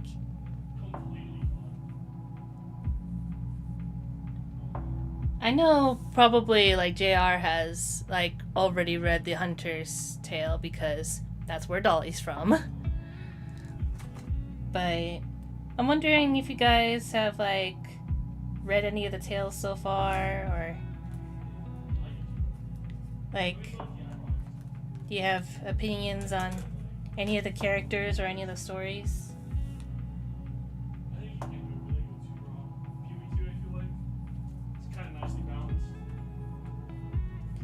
Actually, I know, oh goodness, I've been meaning to ask, what should I call you? Because I see you as a OSMM, but I don't know. Is there a name that you prefer to go by? But I know, oh, you said you were, like, having trouble figuring out which story to start with. So I'm wondering if you, like, if there was a story that you ended up starting with yet, or if you're still having trouble deciding.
everything? No, I did not. Let's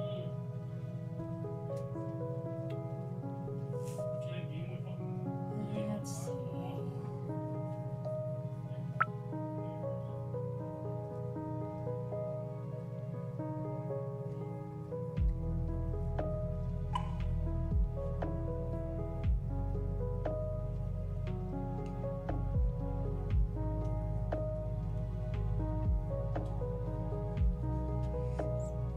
It's really tough to get in these crevices right here. I gotta lock in a little bit.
You know what I just realized? A whole bunch of the chat commands have been used. But I think there's one that hasn't been used yet. So you know what? I'll go ahead and activate it. Hopefully it works.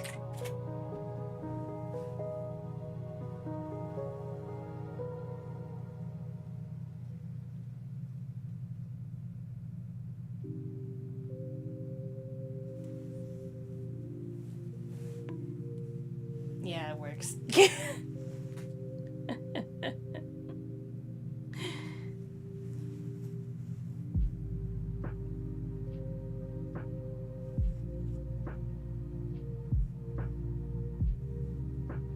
Glad you found it.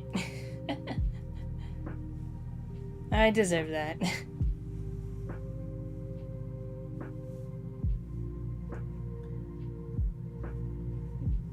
No, you don't deserve bonks. You didn't do anything wrong. I deserve bonks.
just noticed that there is more line art that I did not do, so I will do that.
Go to jail.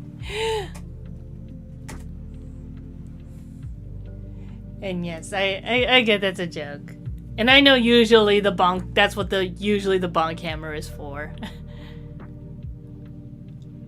But since I don't usually make those sorts of comments or jokes, it's mostly usually there for when I'm being a silly borb and things go wrong.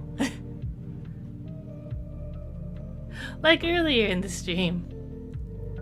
I've mixed up the messages and I was just like, oh no, I'm sorry. I'm trying to be a good stream host, I swear.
I'm only now realizing that that tree is kind of floating in midair. That's not how it's supposed to get out there. There. I have a part of a building. Goodness.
Bless you.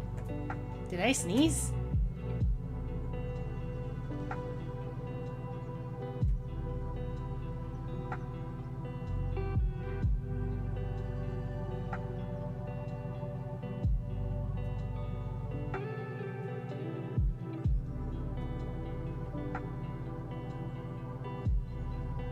You seem to keyboard smash a lot. Also, I forget, did you type what you said you wanted to be called?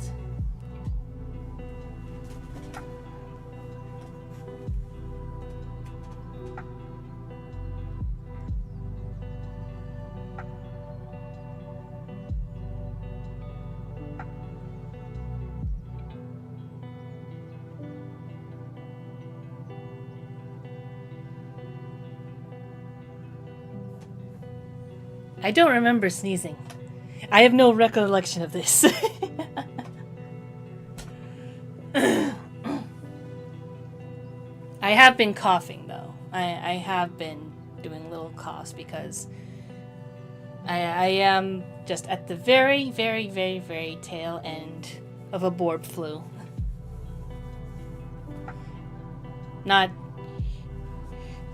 Not in relation to any known illnesses, I assure you.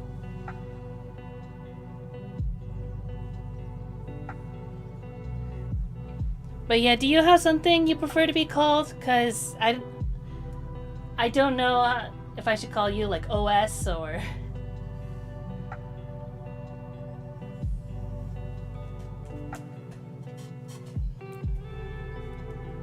Because I want to be able to greet you when you come into the stream.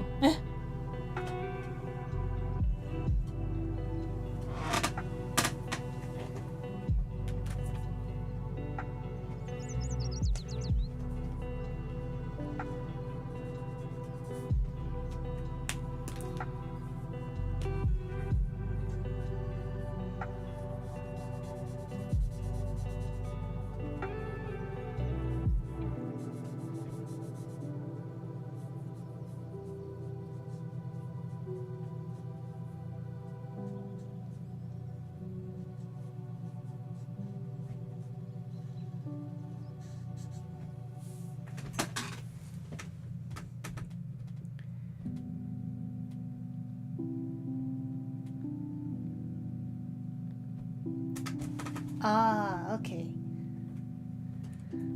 I can call you Chris then, if that's okay.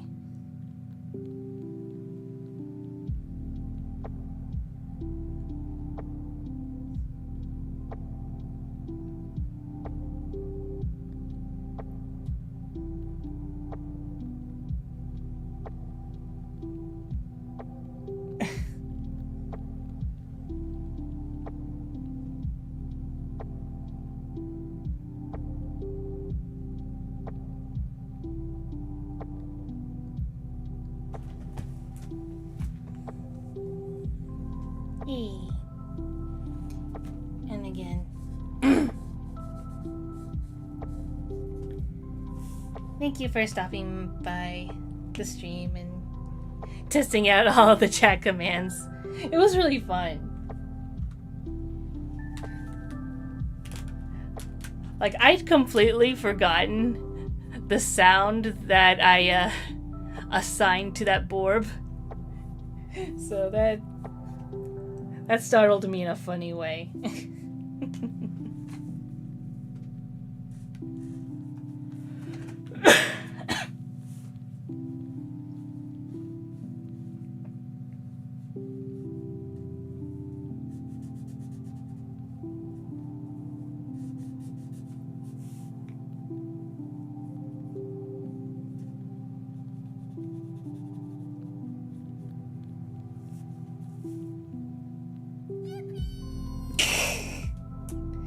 Of course, the second I mention it, you summon them. Okay. I forgot about that one too.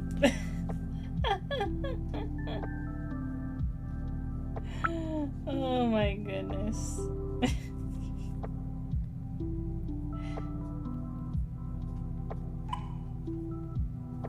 Is this something I should be expecting from now on?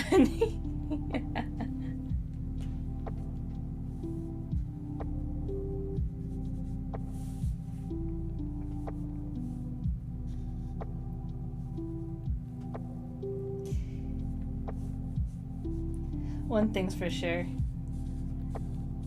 It definitely helps to remind me to actually check chat more often.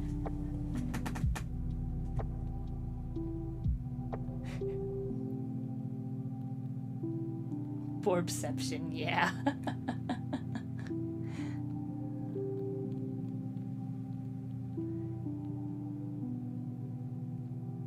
You can make multiple Borbs appear, yeah. I actually, like, made it that way, because the thing that I'm using... Sorry, Borbalicious.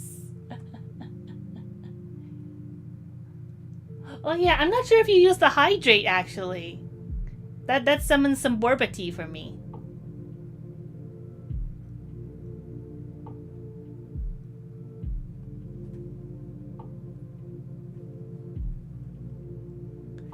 But yeah, the thing that I'm using, like, if I hadn't made, like, multiple instances of it, then you wouldn't be able to summon so many Borbs at once.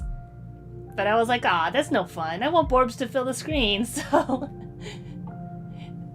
That's how you can summon at least, like, 3 different Borbs at a time.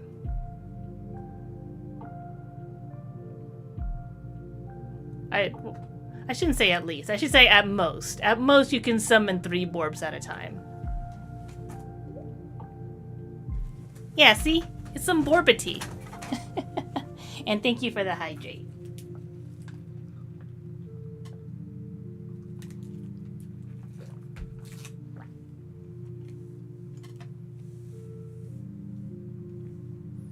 Drink water? Well, I have tea. I have Borbity. Borbs should be everywhere. Oh, believe me, they are everywhere.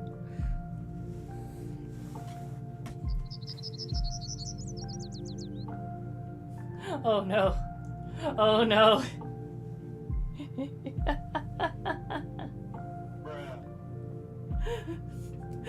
What do you mean fight? Don't make the Borbs fight.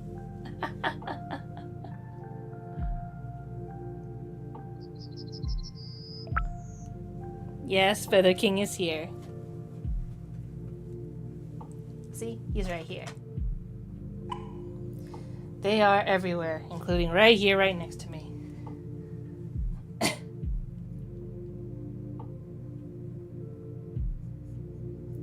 Borbfish! you know... Maybe I should make some Borbfish. Maybe I should do that. Maybe I should design some Borbfish. That actually sounds like a good idea.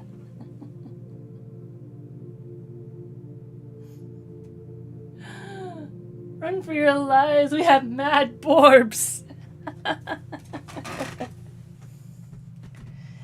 Oh my goodness.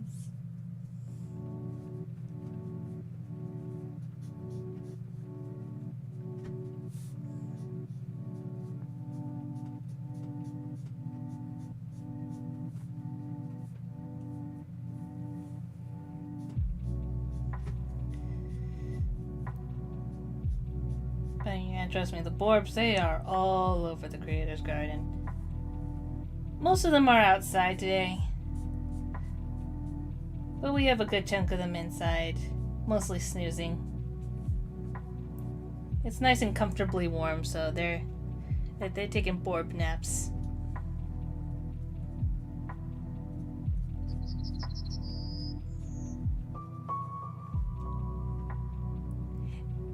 Except for the ones you keep bringing back. They are not napping. They are enjoying the attention.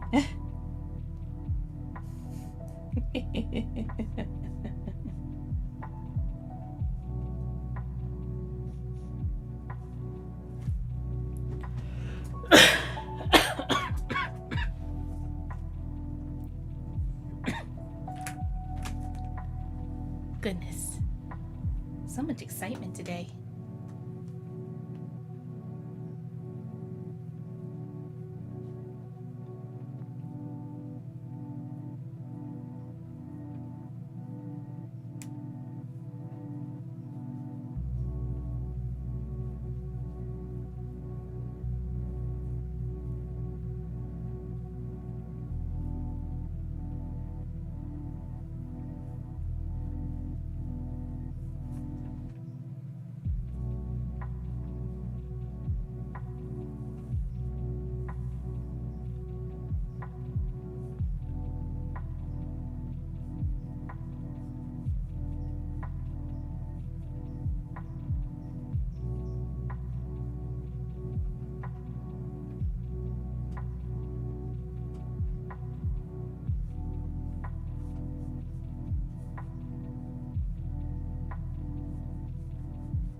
Imagine a board fishing. A board fishing a board fish.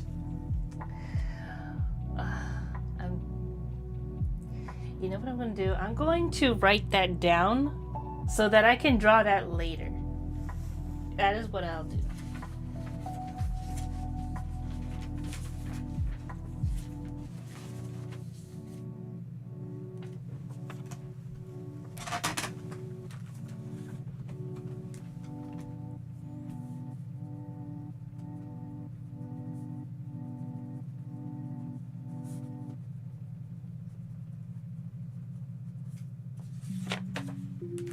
There.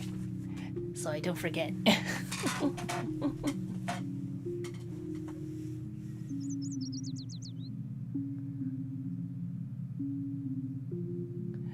Amazing. What are the symptoms of board flu? Can board fish and board fishers get board flu? Oh my goodness. But yes, the borbs can get board flu. They are who I got it from. I don't know how they got the board flu in the first place. Okay, that's not completely true. I have a feeling I know how they got it. And I don't like that I think that I know where they got it from. But mostly board flu is just like, mostly it's just congestion. Mostly it's sneezing and coughing. But for me, it was especially coughing.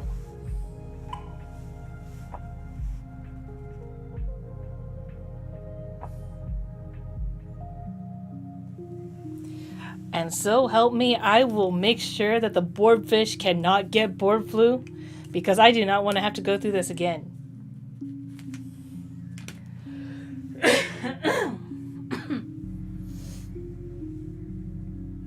So help me.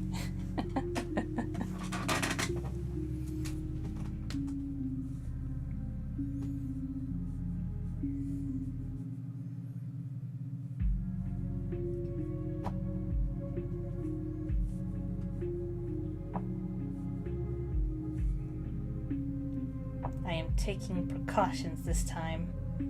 I didn't think I need to do that, but apparently I do.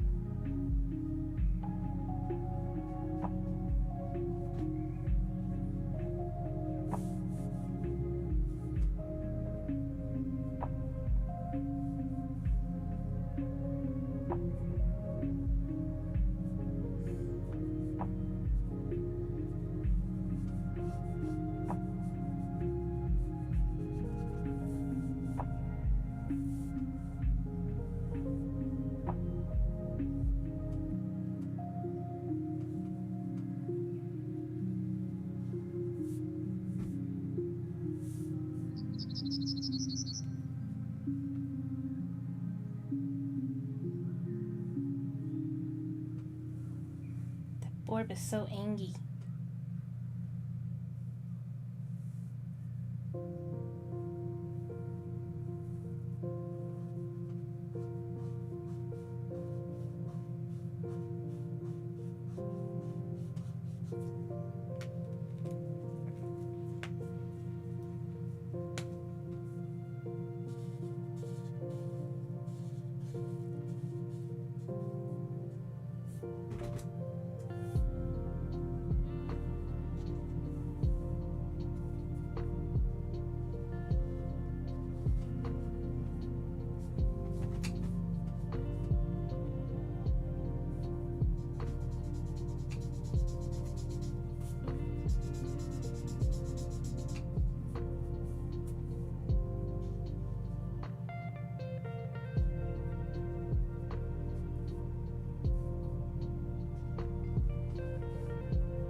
No, it's not stupid. Where did they get it from? Where did the Borbs get the board flu in the first place? Okay, well. Here's where a little bit of Creator's Garden lore comes into play.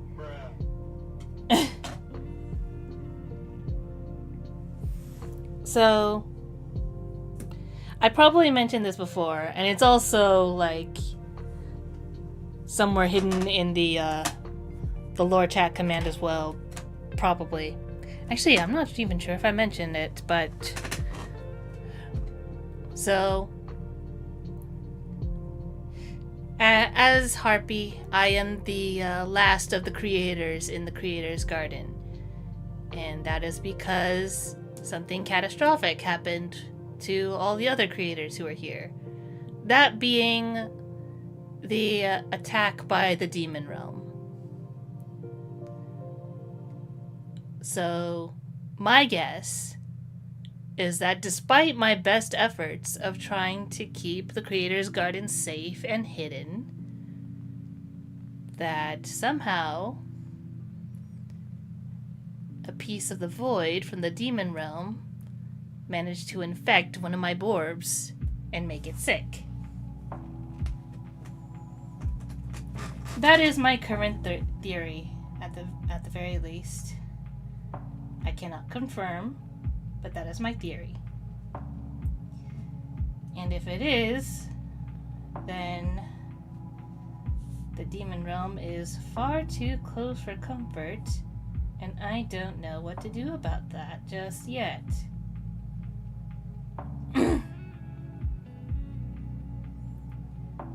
Because if I move the Creator's Garden, then I will be further away from Synctus, which I'm trying to keep watch over.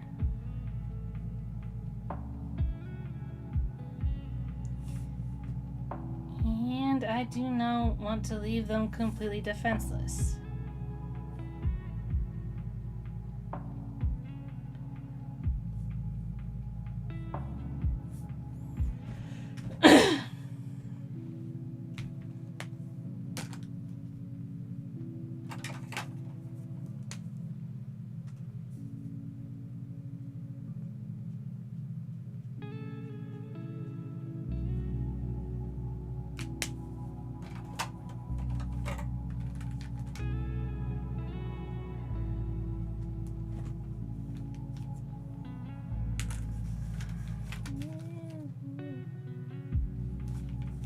Not quite the gray I want. I think this will do.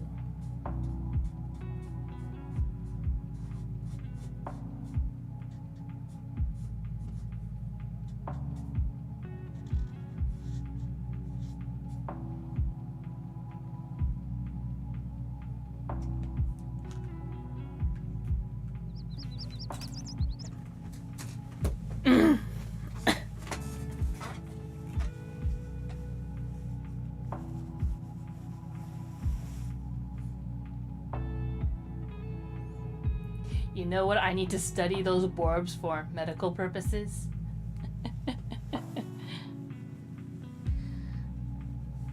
Well,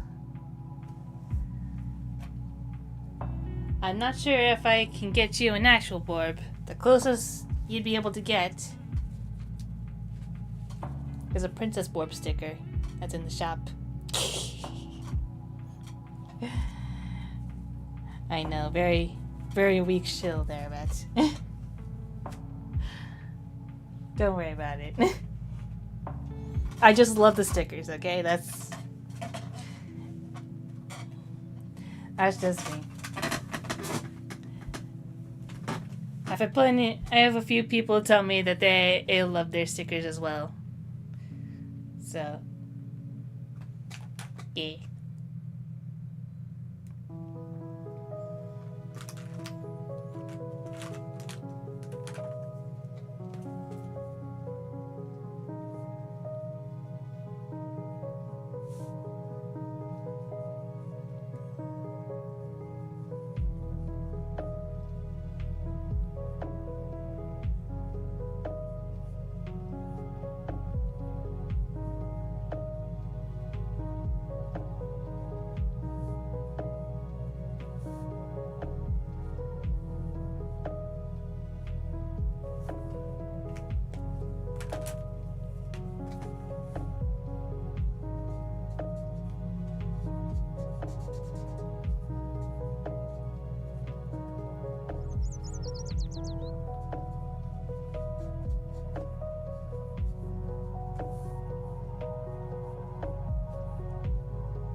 To be fair, I do have a sticker thing that turns all stickers to life.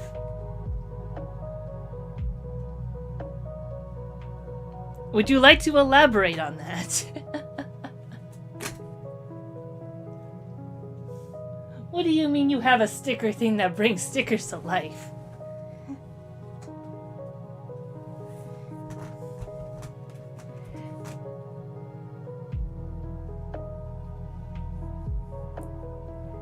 Are you perhaps a creator?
Technically, I can bring all the Borb stickers into Borbs.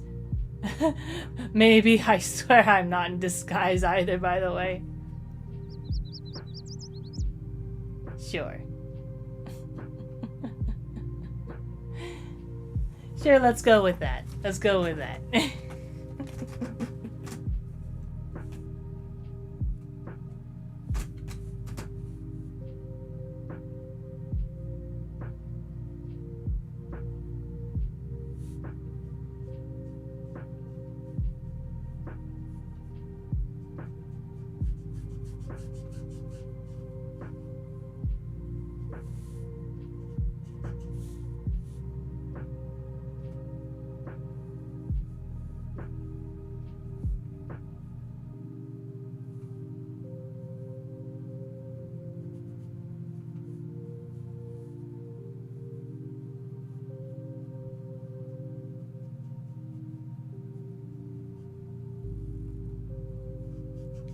Okay, thank goodness. I think this nib is finally running out of ink, which means I'm gonna switch this out.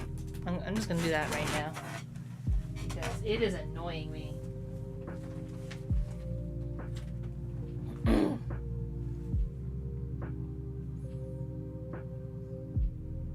Definitely not a creator that survived, I swear. I believe you.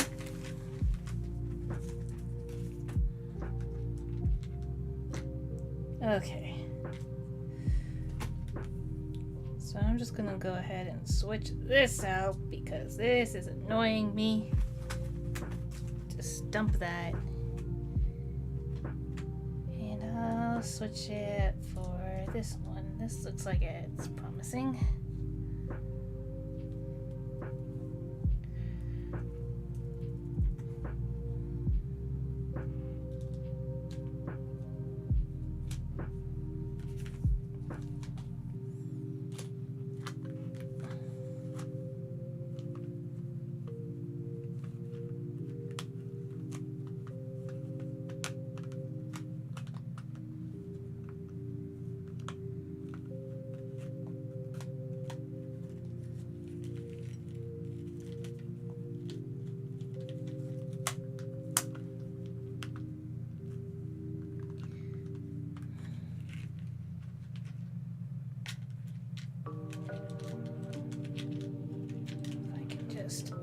make room for everything.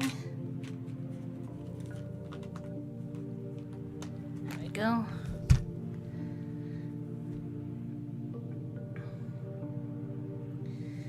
Now what I'm gonna do is just quickly refill that, because that definitely needs to be refilled.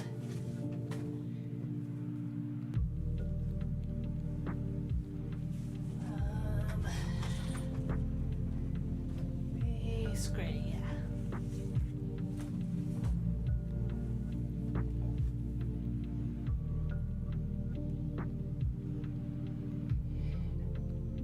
I was figured out that the demon thing is near where where the Borbs are. It's the distance between.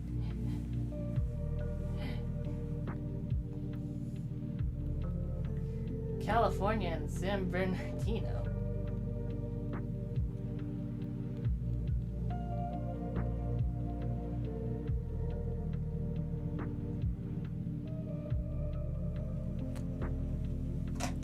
I'm not sure what that distance is.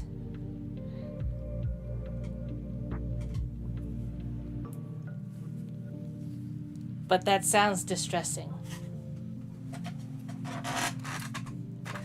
Speaking of distressing, I'm going to do a thing that Mr. Repairman doesn't like me doing. Which is refilling my markers, even though I'm going to have this protective layer here. He still doesn't like it because it looks like I'm doing it right over my comic pages.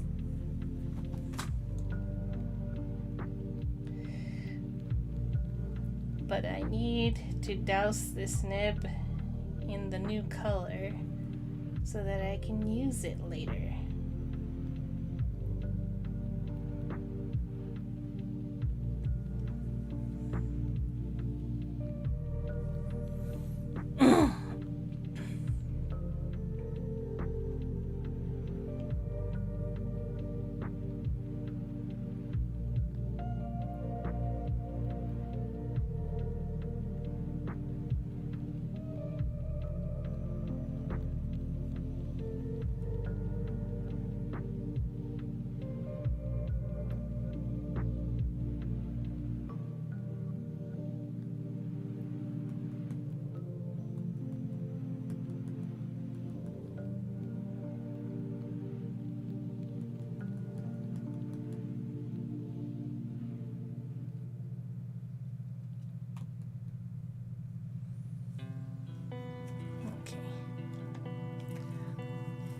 That'll be enough of that for now.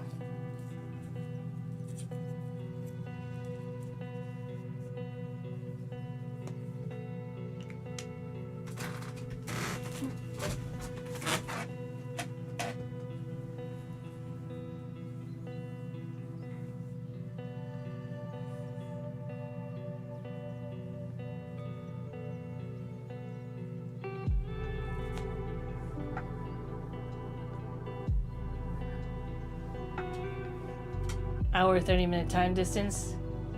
Yeah, I don't like that. If what you're saying is true, of course.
This page has taken me a lot longer to color than I anticipated.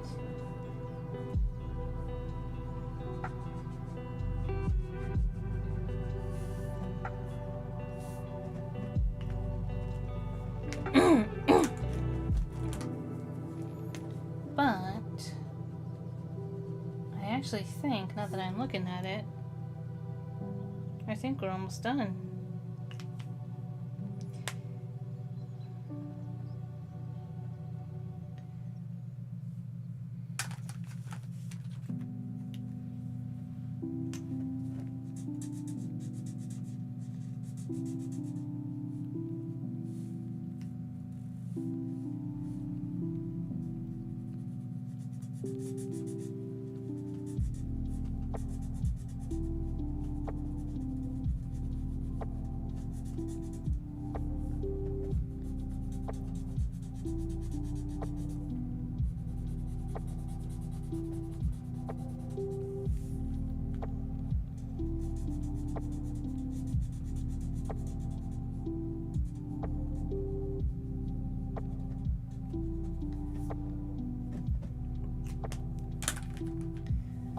Okay, the mix of blue and green gray is so nice. I like that.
No, I know you're not a creator, because if you were,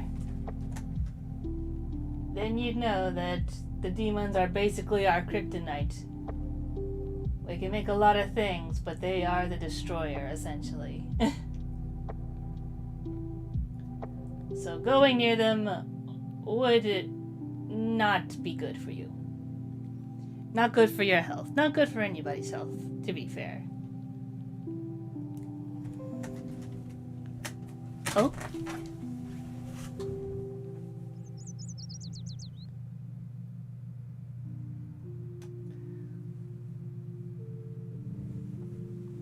Never mind. Thought I saw something.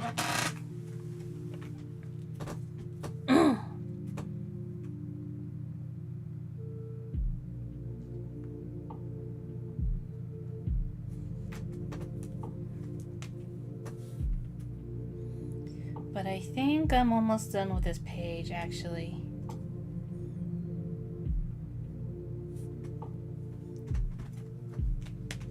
I missed a spot though, so I will grab that. And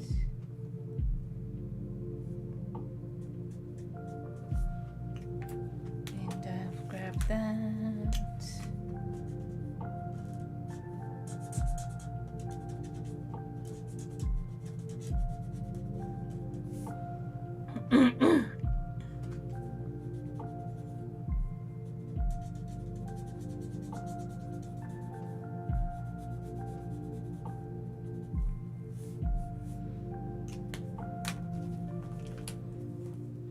That's right, that's why I left left those spots open.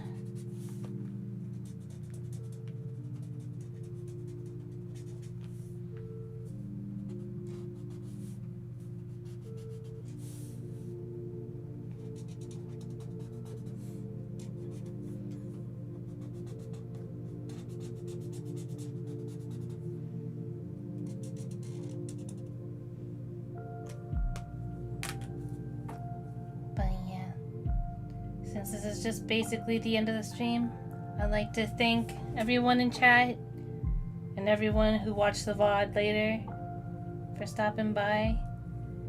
This has been a really fun stream, like, honestly. I don't think I've had this much excitement for a hot minute.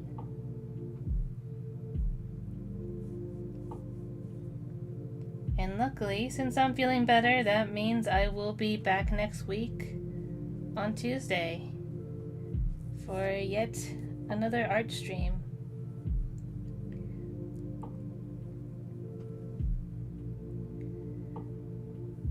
On Tuesday, I'm hoping to do some Harpy related art.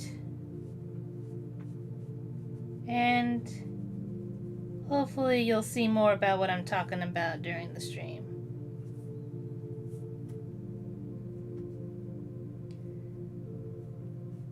And as usual, if you like my art, if you think the streams are fun, or if you're interested in the Snapdragon Club webcomic series, I hope you consider leaving a like, a comment, subscribing to the channel if you haven't already, and if you have, thank you so much. And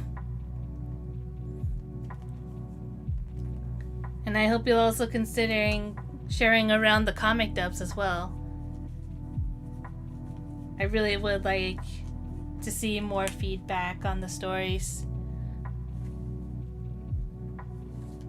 You know, just to get an idea of if people like it or if there's stuff that they don't like about it. Just anything like that. Thank you for the head pats.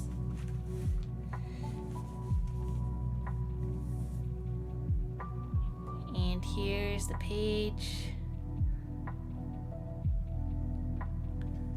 all colored.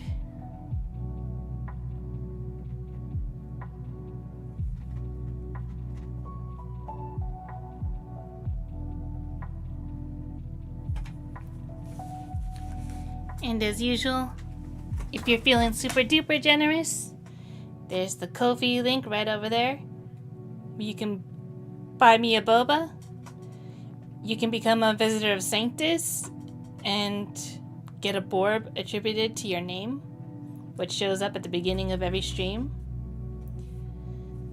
And as I pointed out earlier, we have stickers available in the Ko-fi shop. Also in the Ko-fi shop are some free borb emotes. So those are also like free to download or name your own price if you feel like it. But the borb emotes are basically free. So even if you don't buy anything, you can at least grab those.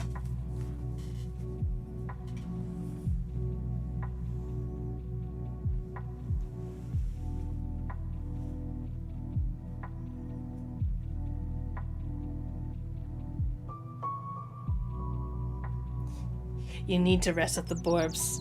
Yes. Borb rest would definitely be beneficial. I, too, am also gonna go rest with the borbs. So, thank you all for joining me, and I hope to see you next stream. So, see you later, guys. Thank you for stopping by. It was really fun. Bye!